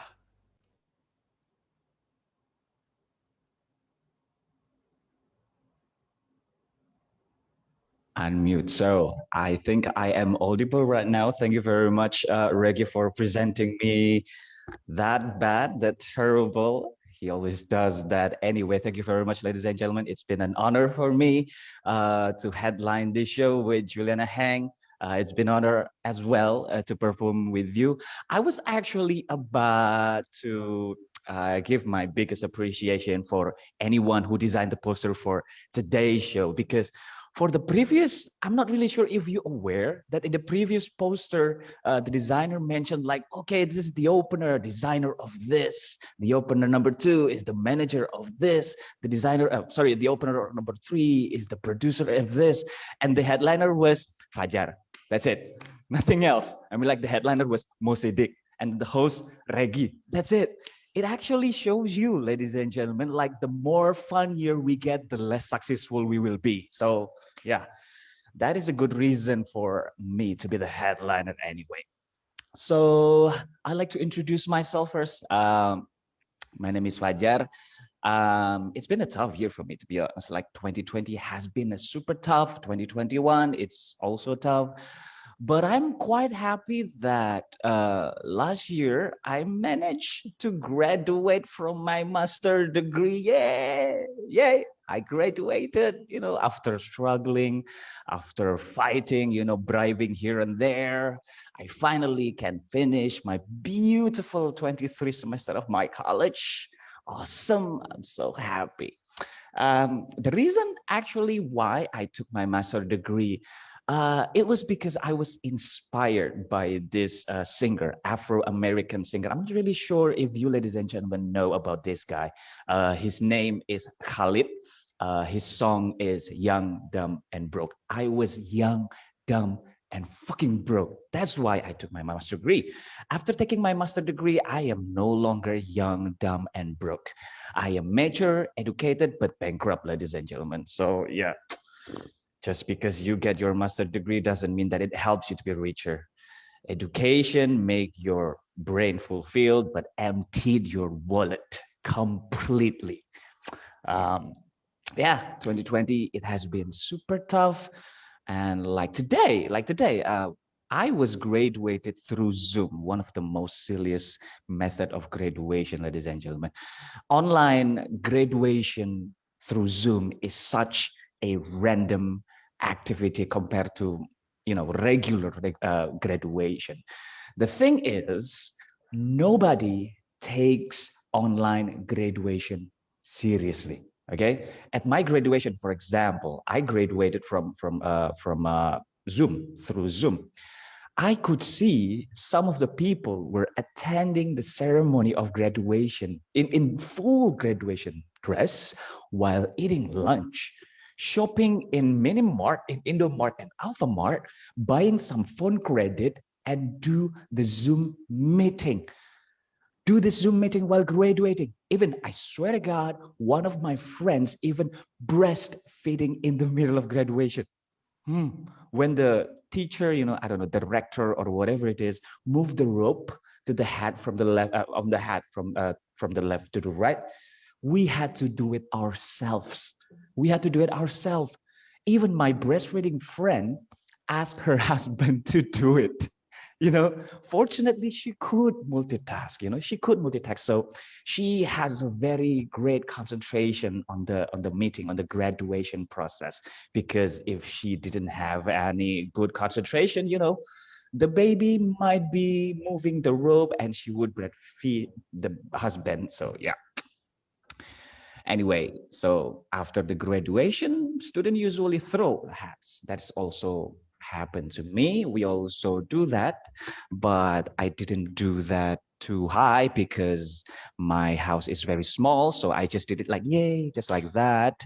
And not only did we throw our hats last year, we also threw our dreams away because of COVID. So yeah, fuck that. Anyway, life moved on. 2021.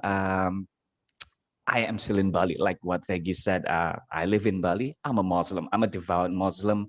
I came from a small city called Malang in Eastern Java. It's a beautiful city. It's a beautiful city. It's an Islamic city, very religious city. That's why I moved to Bali, ladies and gentlemen. So yeah, one of the reasons, here's the thing, this is an important thing. One of the reasons why I moved to Bali is because in Bali, I can live with my girlfriend. That's a big plus, ladies and gentlemen. But since I'm a Muslim guy, my mother was pissed, when knowing that I live with my girlfriend together, because, in Islam, it is forbidden for two different sexes to live together before getting married. Well, I said to my mom, I had to confess, Mom, I have to tell you something. I and my girlfriend now live together in Bali. And my mom was so pissed, Astaghfirullah, Fajar. How could you do that? And I said again, yeah, sometimes I occasionally consume alcohol. Astaghfirullah, Fajar. How could you do that? And then I said, but I don't eat pork. Alhamdulillah, Fajar. At least you are useful at something. So yeah, it's okay right now. I live with my girlfriend for about like 1 year, if I'm not mistaken. 1 year, she wears a hijab, but we have a different religion. I'm a Muslim and she's a terrorist. So yeah, she's a terrorist because every time I didn't do the dishes, she always blows out of the proportion. So yeah. My relationship is good right now, but I could say that it wasn't perfect. I mean, like I used to have a crush from Canada, Canadian girl. She's super hot. Her name is Gabrielle. We didn't make it though. We didn't make it. There were too many differences between us. You know, I'm Indonesian. She's Canadian. I'm a Muslim. She's a Catholic. I love her. She doesn't love me back. You know, such things. But sometimes we still connected though through Facebook. Like last Christmas, I said, hi, I said, Merry Christmas, Gabrielle. I hope you have a very good Christmas this year. And she said, hey, yeah, you too, Fajar. I hope you also have a very good holiday. I try to ask her, so Gabriel, what did your parents give you to this Christmas? And I swear to God, this is what she said. You know what, Fajar? This year Christmas is pretty disappointing because my parents only gave me new Ford Ranger. I said, what? Yeah, my parents only gave me new Ford Ranger. Ford Ranger. And she said only. She got a new fucking Ford Ranger. And she said only. How dare she say that to a third world country citizen like me? I mean, like, you have a privilege there. When Christmas comes, Gabriel, got a new car. You know, when Ramadan comes, I got new nephew. You know, every single year. My mother, my beloved mother, tried to convince me by saying, man, you know what, Fajar, you actually have to be grateful that you get new nephews. And I said, fuck you, mom. That baby will never be able to drink gasoline. That's why I got pissed. And my relationship, it's not perfect. I got a lot of bad story in relationship. My love story is such a bummer because I used to be very close with this lady. She's a doctor. She's she's beautiful. Her name is Chandra. We didn't make it. Once again, we didn't make it because she always used a difficult terms for me to understand when we were communicating. You know, like one time she tried to show off her new, I don't know, jewelry. I don't get it. You know, like she said, you know what, Mas Fajar, I am able to afford this diamond ring because my family provide flunitrazepam, paracetamol, and ibuprofen. And I said, what the fuck is diamond ring? I mean, right, I have no idea. I was 22 years old at the time, and I had no idea what diamond ring is. Like, the only rings that I know at the time is sufferings, okay? You know what suffering is? Suffering is a moment when my father brought my mother ring and we suffered the whole life. That's the ring that I know, okay? And it's very difficult for us anyway, if I think about it, because there are too many differences between us. Like the only things in common is that we are both terrible people. She is terribly rich, I'm terribly poor. So that's it. I try to ask her sometimes when she was still in the campus. Hi, doc. It is raining today. Are you still gonna go to the campus? And she said, yeah, Mas Fajar, I'm still going to the campus. I drive all new Honda Jazz. She went to the campus and drives all new Honda Jazz, ladies and gentlemen. I swear to God that happened. When I try to take my master degree, I drive my parents crazy, you know, because we had no money at all. And I insisted to get my master degree, you know, like. But what I like from her, from Dr. Chandra, is that she's a medical student, used to be a medical student. She's a doctor right now. She always knows how to cure physical needs. This is what I like from her. Like When I ask her, how do I deal with vertigo? You can get fixed vapor, she said. Okay. How do I deal with diarrhea? You can get fixed vapor, she said. How do I deal with ugliness? You can get rich. And that, ladies and gentlemen, was the time that I finally really realized you can cure pimples by putting a bunch of money in your face. So yeah. Anyway, living in Bali is a kind of super interesting, but I think Lombok has its own charm for me. I'm pretty sure that many of you here have visited Lombok, Gili Trawangan. I'm pretty sure that you've been there. It's a beautiful place. It's an amazing place, but ladies and gentlemen, I'm not really sure if you're aware of this. In Gili Trawangan is the only place where I can find mosque and a club standing side by side. You know, like club discotheque, you know, boom, chi, boom, chi, boom, chi, boom, chi, boom. And a mosque, you know, Allahu Akbar, Allahu Akbar, Allahu Akbar. You know that, right? Standing side by side. I was super confused, like, what the fuck is happening here? And I was thinking, oh, okay. They were building mosque and club standing side by side so that you can recycle your sin. You know, like you can make sin and then repent. You can make sin and then repent again. And I did that. Of course I did that.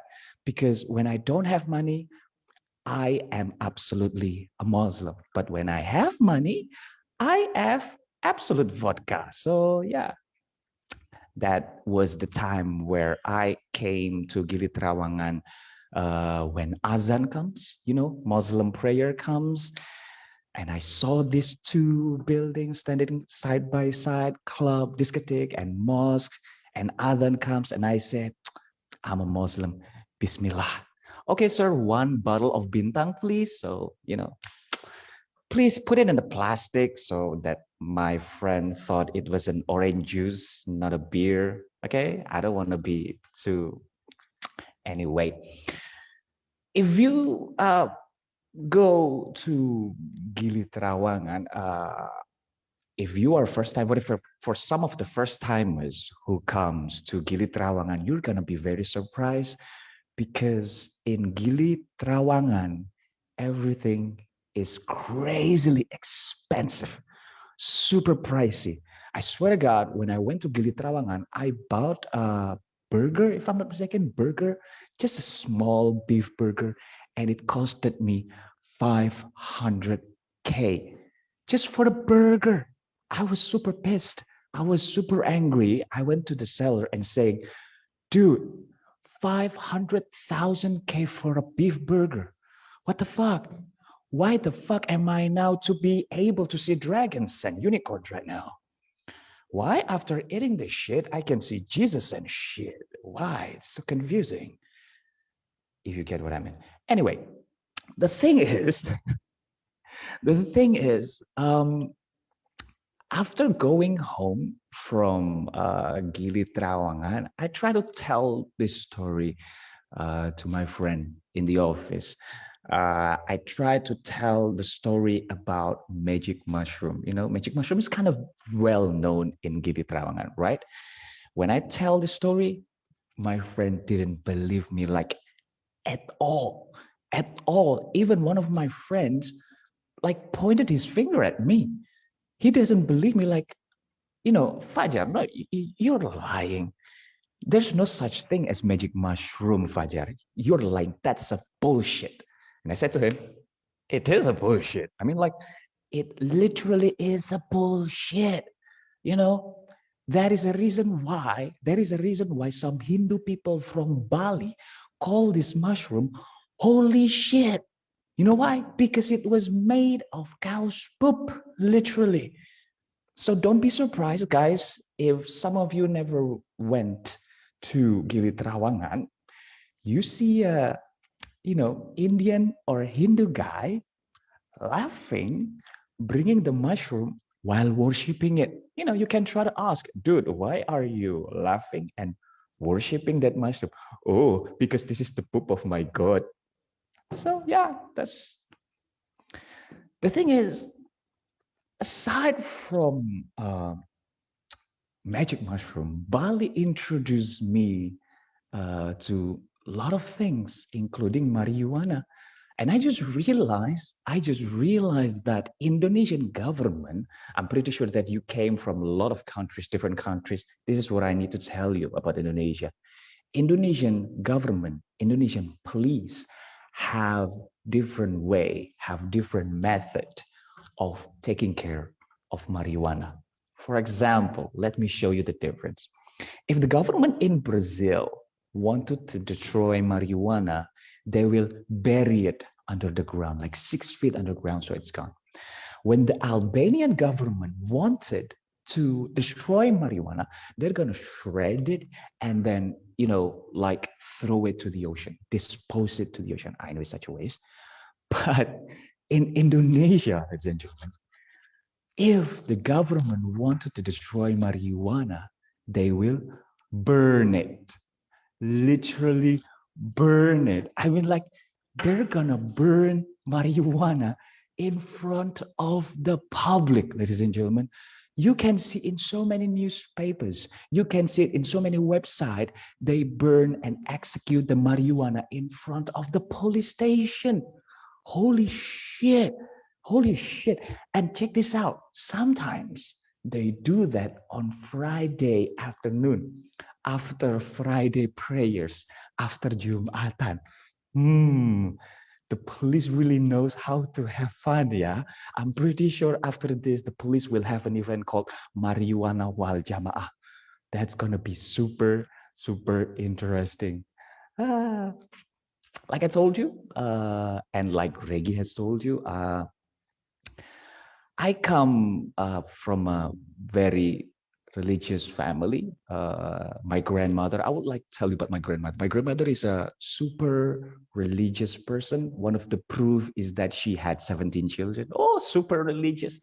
Banyak anak, banyak rezeki, whatever it is. And I swear to God, my grandmother is a superwoman, if I may say that, because she had 17 children by herself. At the occupation of Japan, she was able to do martial arts, something that we call today as parkour, if I'm not mistaken, But the difference is, at that time, my grandmother, she was not climbing the roof. No, she was not climbing the wall. No, she was climbing my grandfather. So here I am. So yeah, she had 17 children by herself. I think she was not trying to make a family. She was trying to make a farm, like. And then I tried to ask her one time. She's 90 years old right now. I tried to ask her one time, how did it feel to have 17 babies? And I swear to God, I'm not making this shit up. She said, from the first Fajar, from the first baby until the 8 babies, it was painful. But for the next 9 babies, nah, I didn't feel a shit. I was like, okay. How come that you delivered a baby and you didn't feel a shit? I mean, like, I was only able to imagine, like from the first until the, 8 babies, she was like, here comes the baby. It was painful and it must be super painful. But for the next 9 babies, she was like, oh, here comes my next baby. Oh my God. I thought I was about to take a shit, Damn, because you shit the same. Wow. The terrible thing is, from those 17 babies, 8 of them passed away. And some of them passed away before the age of 5. So some of those babies passed away as toddler. And this is what becomes the common practice in my family. Each of those dead babies were buried in front of our house. For your information, in front of our house, there are so many fruit trees, jackfruit, apples, bananas, and shit. A lot of fruit trees, and every single harvest time comes, the fruit always there, and they are delicious, ladies and gentlemen. So every single harvest time, we divide the fruits not based on what fruits they are, but based on who's buried under the tree. So when the harvest time comes, like, all right, children, come here, come here, come here. Harvest time comes, you can choose the fruit. This is Uncle Toha. This is Uncle Yayan. This is Uncle Jainal. Granny, can I eat Uncle Mustaqim? No, motherfucker, she's still alive. Wait for another 2 weeks. She has a bad diabetes. Just wait. With that story said, the lesson that I finally learned from my grandmother is that dead babies can be very good fertilizers, ladies and gentlemen. So, yeah. Oh my God, that was so dark. Another from that, one of my beloved women in my life was, of course, beside my grandmother, is my mother. And 2020 was super tough for my mother because my mother was isolated. The good news is she made it. The bad news is she made it. So yeah, she was actually in the hospital for 2 weeks. Hospital, right? Hospital, a place where you can get healthy because of medicine and get heart attack because of the bill. Hospital. She was hospitalized. But after getting tested, turned out she is COVID negative. She's negative. But she called me to tell how she was through the phone, She said to me, "Hey, Fajar, I'm fine. Don't worry. I am COVID negative." And I said, "Oh, yeah, good. I'm so relieved, Mom." And she said, "Well, I actually hope that I am positive, because if I get positive, the government will subsidize me 6 million for the medical bills." Getting 6 million for being COVID-19 infected, I've never seen such money. So I should have get infected, Fajar.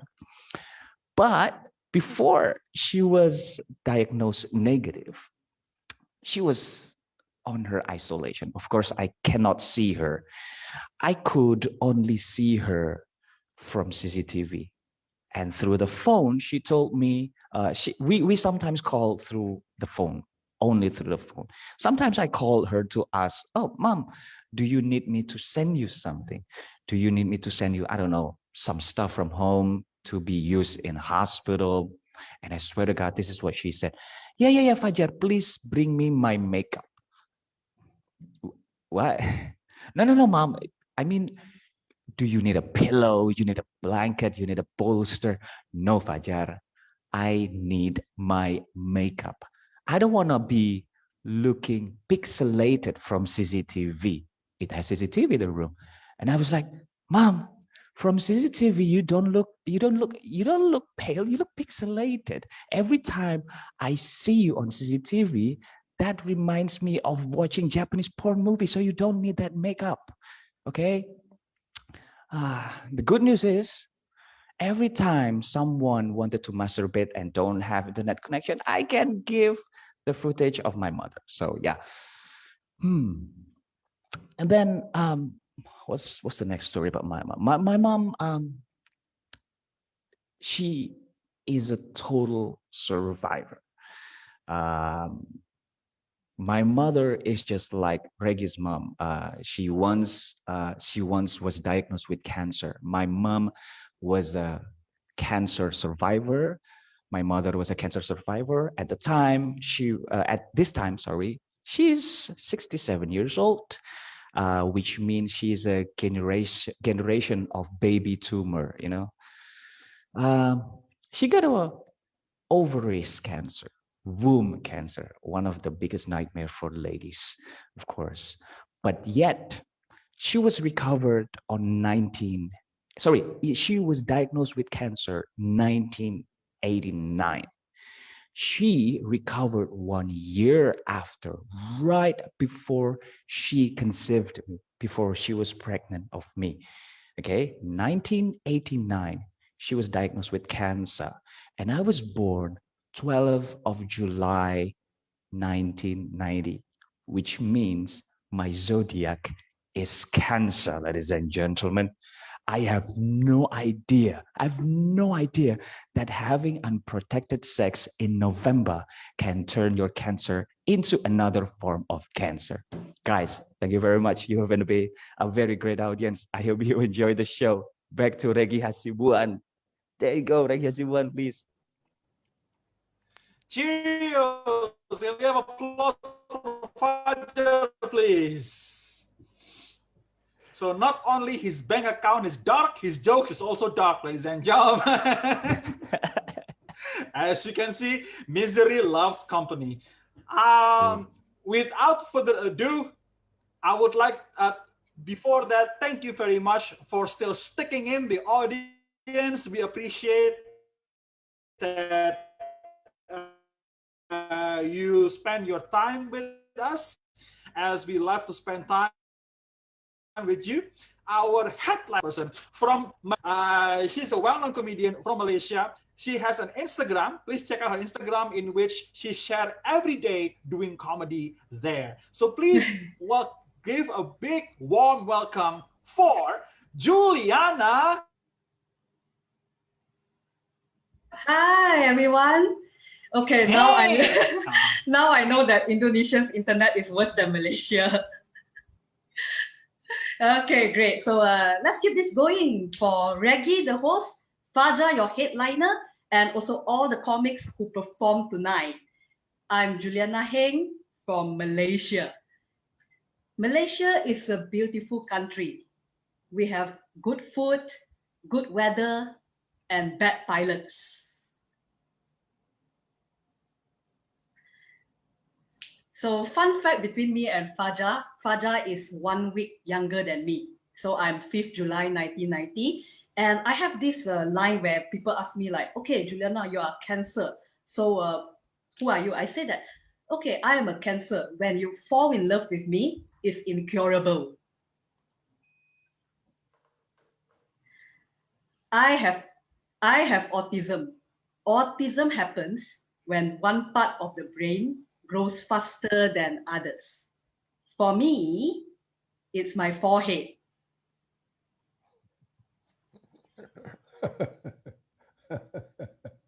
Well, less of a forehead, more of a 5-head. When I was 5 years old, I have not started speaking. My mom brought me to see a doctor. The doctor said, Mrs. Heng, your daughter is like a proton car. The power window to her brain does not work. If you're wondering what a proton car is, it is Malaysia's national car that we are still learning to be proud of.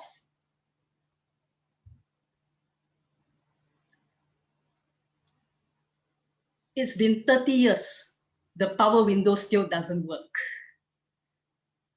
We purposely made it that way so that Singaporeans won't claim them. This joke kills in Singapore. Because of my power window problem, I'm a bit slow. When you all listen to jokes, you will laugh immediately. I will laugh a bit later. Tomorrow.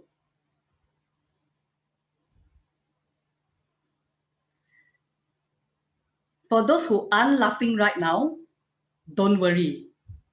You are just like me. This reminds me of America's former president, Donald Trump. Every time a Daily News reporter asked him a question, he only tweeted back a reply at 3 a.m. By the way, this twerp was saying that the COVID-19 is the Chinese bird flu. I may be Chinese, but don't worry. You won't get the COVID-19 from me through Zoom. But because I'm autistic, you will get it tomorrow.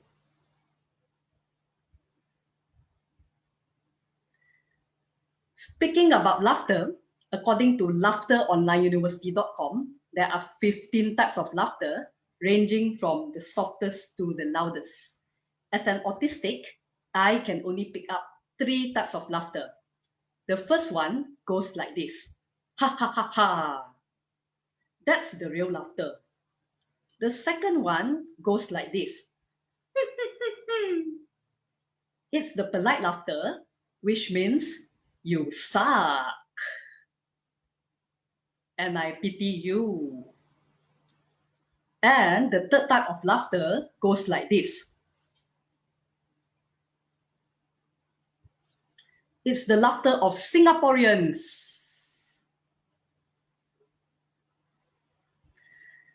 No Singaporeans are injured in the making of this joke. We hope. I'm 30 years old this year and still single. There's no joke in this. I just want to tell you that I'm still available. Dating is hard for someone like me because I cannot read emotions, social cues, and flirting signals. Sometimes I don't even know when someone wants to kiss me until I feel their tongue.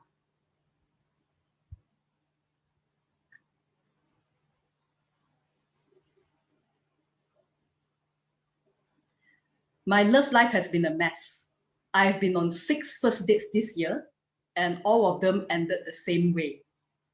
They tried to sell me something. Insurance, travel membership, and a human liver. I bought the liver. You will never know when you need one. I've decided to use an autistic dating app. Many of the people there looks very strange and bizarre. And all I need to do is to swipe up on someone I like. Yes, it's called Pokemon Go. As someone who is literal, I find dating app names very complicated. For example, Tinder. I thought there is an app for smokers to look for their lighters. Grindr, I thought there is an app for guys to look for their power tools to screw each other. And Coffee Meets Bagel, I actually thought that it's a new food delivery app. When the guy comes, he has no food. He is the bagel. We don't have such problems in the autistic dating world. We have an autistic dating site. It has a brilliant name. It's called autisticdating.com. Because we don't fuck around when we want to fuck around. I tried dating someone on the spectrum. It didn't work out. Do you know what happens when 2 autistic people comes together? Nothing. It's just like putting 2 pandas together. We think the same, we act the same, and we play Pokemon Go. Separately. Because we are the experts of social distancing. We have been doing this long before COVID times. I've decided to date someone neurotypical because that way, I always get to be special. People can be unkind at times. I once had a boss who told me, Juliana, you don't look autistic. And I told him, what a coincidence. You don't look like a boss.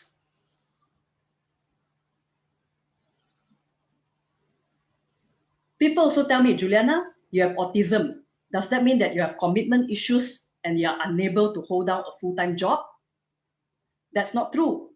My commitment issues and my job issues has nothing to do with my autism. I'm just a shitty person. I was an accountant. I quit. I hated it. It's so boring. Yes, I'm an Asian autistic person who hates maths. My boss said my communication skills suck. So he sent me to a workshop.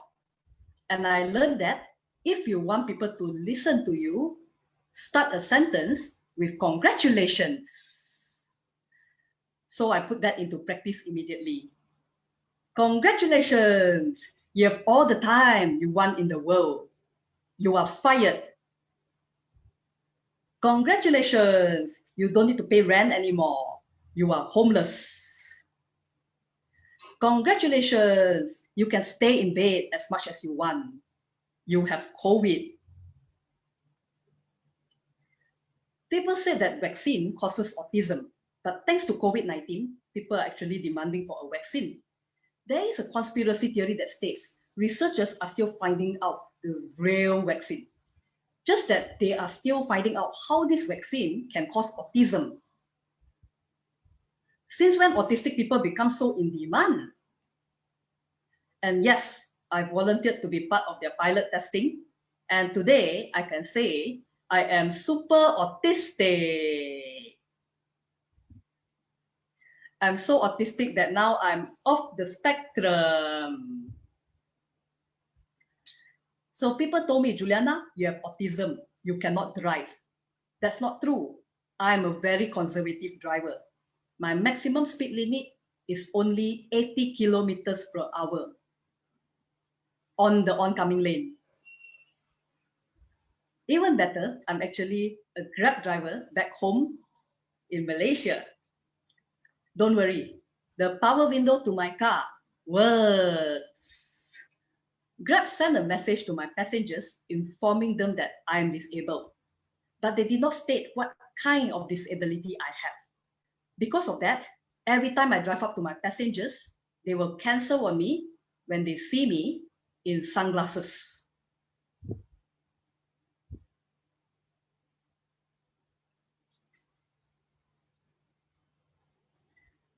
I identify as gender fluid non-binary, which means sometimes I feel like a woman, sometimes I feel like a martini. Sometimes people ask me, Juliana, you ni lelaki atau perempuan? And I answered, atau. I also identify as bisexual. I'm attracted to women and dogs.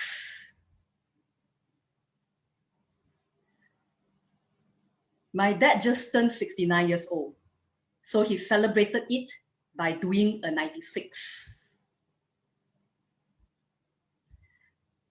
Dad is divorcing my mom.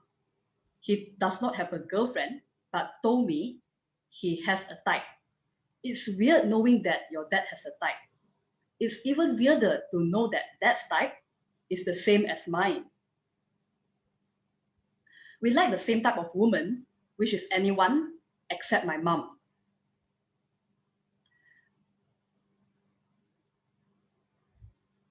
Recently, Dad told me about a new girl he's seeing. Juliana, I feel that this girl is into my intelligence. And I told him, Pa, I feel that this girl is into your pension.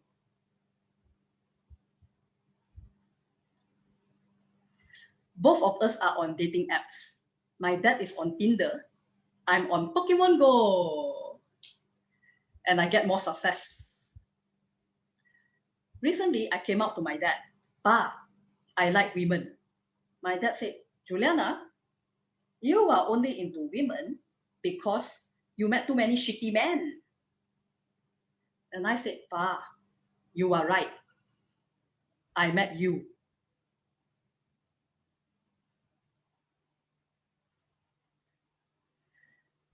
I quit church recently, but people mistaken me as quitting Jesus. Quitting church is like leaving a clingy lover. They always call you back. When I left church, I received 200 messages in 2 minutes. We miss you. Please come back. I'm like, sure. Can I bring my girlfriend?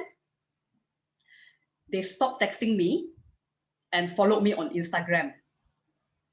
Thanks, Pastor Judas. So the thing is, well, we just celebrated a Chinese New Year a month ago. So the only thing I like about Chinese New Year is the ang paos. If you're wondering what ang paos are, It is a red envelope with bribes to make you listen to your annoying aunt. So every year, I have to visit Auntie Mary. She is a religious woman who follow whatever the Bible says. If the Bible asks her to eat sheep, she also do that. So the thing is, when I visit her, she will always say, Juliana, why are you dressed this way? You look like a boy. And according to the Bible, this is a sin. I don't understand why people can't see how feminine I am. I love pink, puppies, and pussies. Anyway, I've decided to listen to her wise advice. This is a wise thing to do if I want her to keep giving me big ang paos. So I decided to be super feminine. I dress up in a cheongsam, put on makeup, and wear a long wig. When I meet her, I say, 恭喜发财. She gave me my ang pao. I opened it up immediately and realized that her bribes are significantly lesser than last year. Enough is enough. I took off my wig, poured out the coins from her ang pao, and said, what's up, Mother Mary?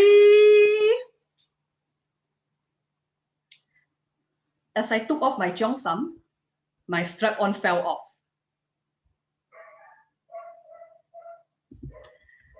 So I'm actually a small-sized person. I'm so small that I get all my clothes from the children's store and then still growing into them.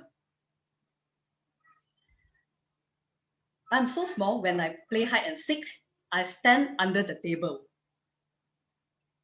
I'm so small, I make Tom Cruise look like a giant. I love doing Zoom shows because on Zoom, everyone is the same height.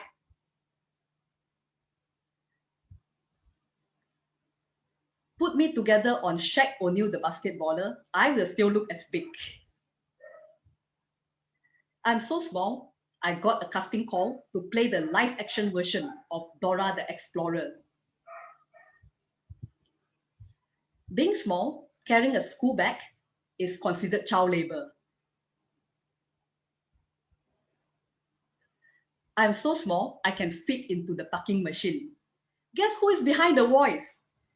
Please insert your parking ticket. I'm so small, Chris Hansen actually hired me to catch pedophiles. In Malaysia, to be safe, I have to wear a fake wedding ring. My proposal song is, oh, oh, oh, oh, sweet child of mine. So because I'm small, sometimes I feel invisible. Anyone here feels invisible? Raise your hand. Actually, don't need to raise your hand lah. No one sees it anyway. Do you all remember the movie Home Alone? It's about a boy whose parents forgot about him during Christmas. I hate that movie. It reminds me of my life. I watched that movie 8 times at home alone when my parents forgot about me during Christmas. And we don't even celebrate Christmas. Instead of fighting off robbers, I'm fighting off a traumatic childhood. I'm so good a hide and seek player that I once played a game 10 years ago and they are still finding me.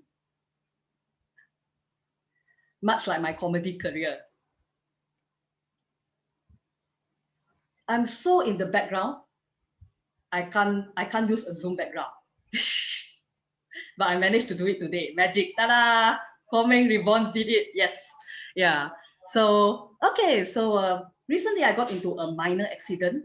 Don't worry, I'm fine. The driver got down from his car and said, sorry, tak nampak. I know you did not see me, but I'm still at fault because it's nobody's fault and I am nobody. On Halloween, I do nothing. Instead of trick or treat, I rob the bank.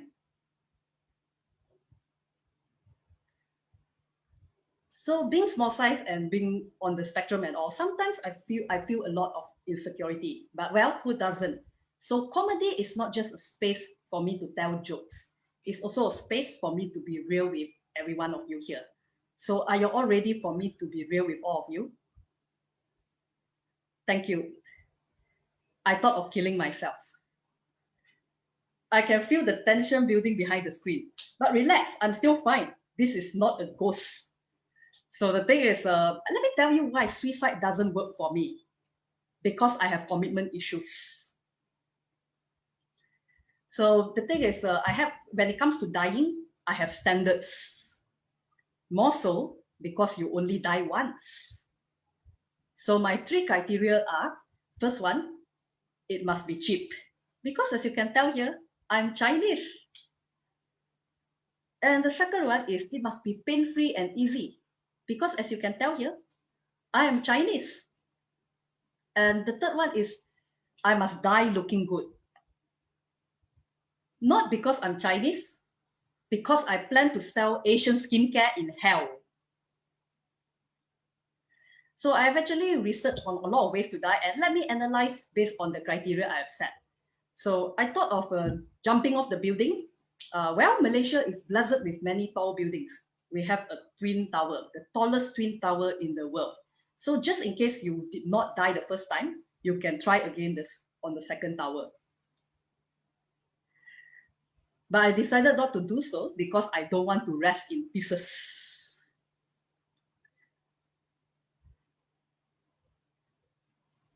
I thought of drinking poison, but I don't want to turn blue. Later, a kid told his mom, "Mommy, mommy, look, a new Asian Smurf."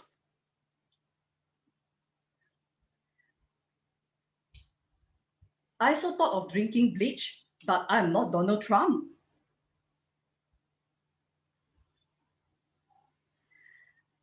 I thought of drowning, but I can't swim. I thought of electrocution, but Malaysia always have water shortage.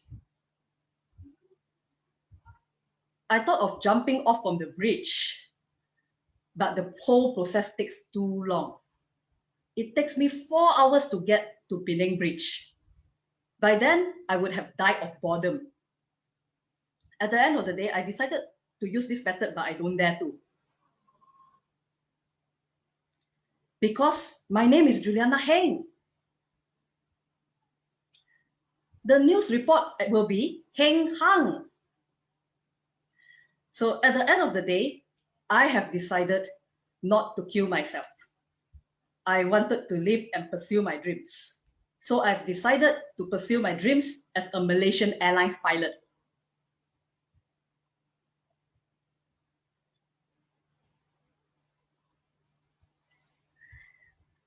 Cool, I heard we want more. Okay, so before I go off, I leave you all with a bit of musical comedy lah. Yeah. So who here loves Bollywood? Make some noise. Woo! Okay, I got to know about Bollywood through a close friend of mine. His name is Shah Rukh Khan. I know he's old, but he is hot, just like chicken waru. Wow! So let me share with you my top 3 favorite Bollywood songs. The first one goes like this. Chaka chanya chanya chanya chanya, chaka chanya chanya chanya chanya, chanya chanya chanya chanya, chaka chanya chanya chanya. The music is awesome, but the music video is mind-blowing. Can you imagine Shah Rukh Khan and many people are dancing on top of a moving train? I wonder how many people fell off in the making. And when they fall, they will sing. Anya, anya, anya, anya, anya, anya, anya. And the next song is a song where I use it to teach cheapskates who don't want to pay for proper Bollywood lessons. And all they need to do is to invest in a fidget spinner and learn how to play with it. The song goes like this. Tuluk tuluk tuk tuluk tuluk tuk tuluk tuluk tuk ta ta ta. Tuluk tuluk tuk tuluk tuluk tuk tuluk tuluk tuk ta ta ta. Tuluk tuluk tuk tuluk tuluk tuk tuluk tuluk tuk ta ta ta. Namaste. And the last one is a very sweet song. It goes like this. boleh curian, boleh kangenan, hai mehogai, teri sajana. Ladies in the room, all of you must learn how to be sweet so that your husband will buy you whatever you want. Just like Rosma. Every night she will sing this song without fail to her husband. Boleh curi lah, boleh kaya lah, beli handbag, beli diamond, beli rambut besar. If you love me, steal the money, give me money, or let me go shopping. Thank you so much. I'm Juliana Heng. Give it up for Juliana, ladies and gentlemen. Give it up for our headliner Fajar Diansyah and Juliana.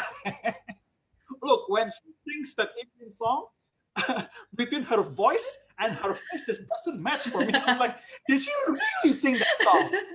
Was it pre-recorded? All right. Thank you very much, Juliana Heng and Fajar Diansyah. And thank you for our audience for still tuning in with us. Especially, I know that you guys are paying full attention because you guys actually asked for more. What up? All right. This is actually the first time in our show that we have an audience asking for more.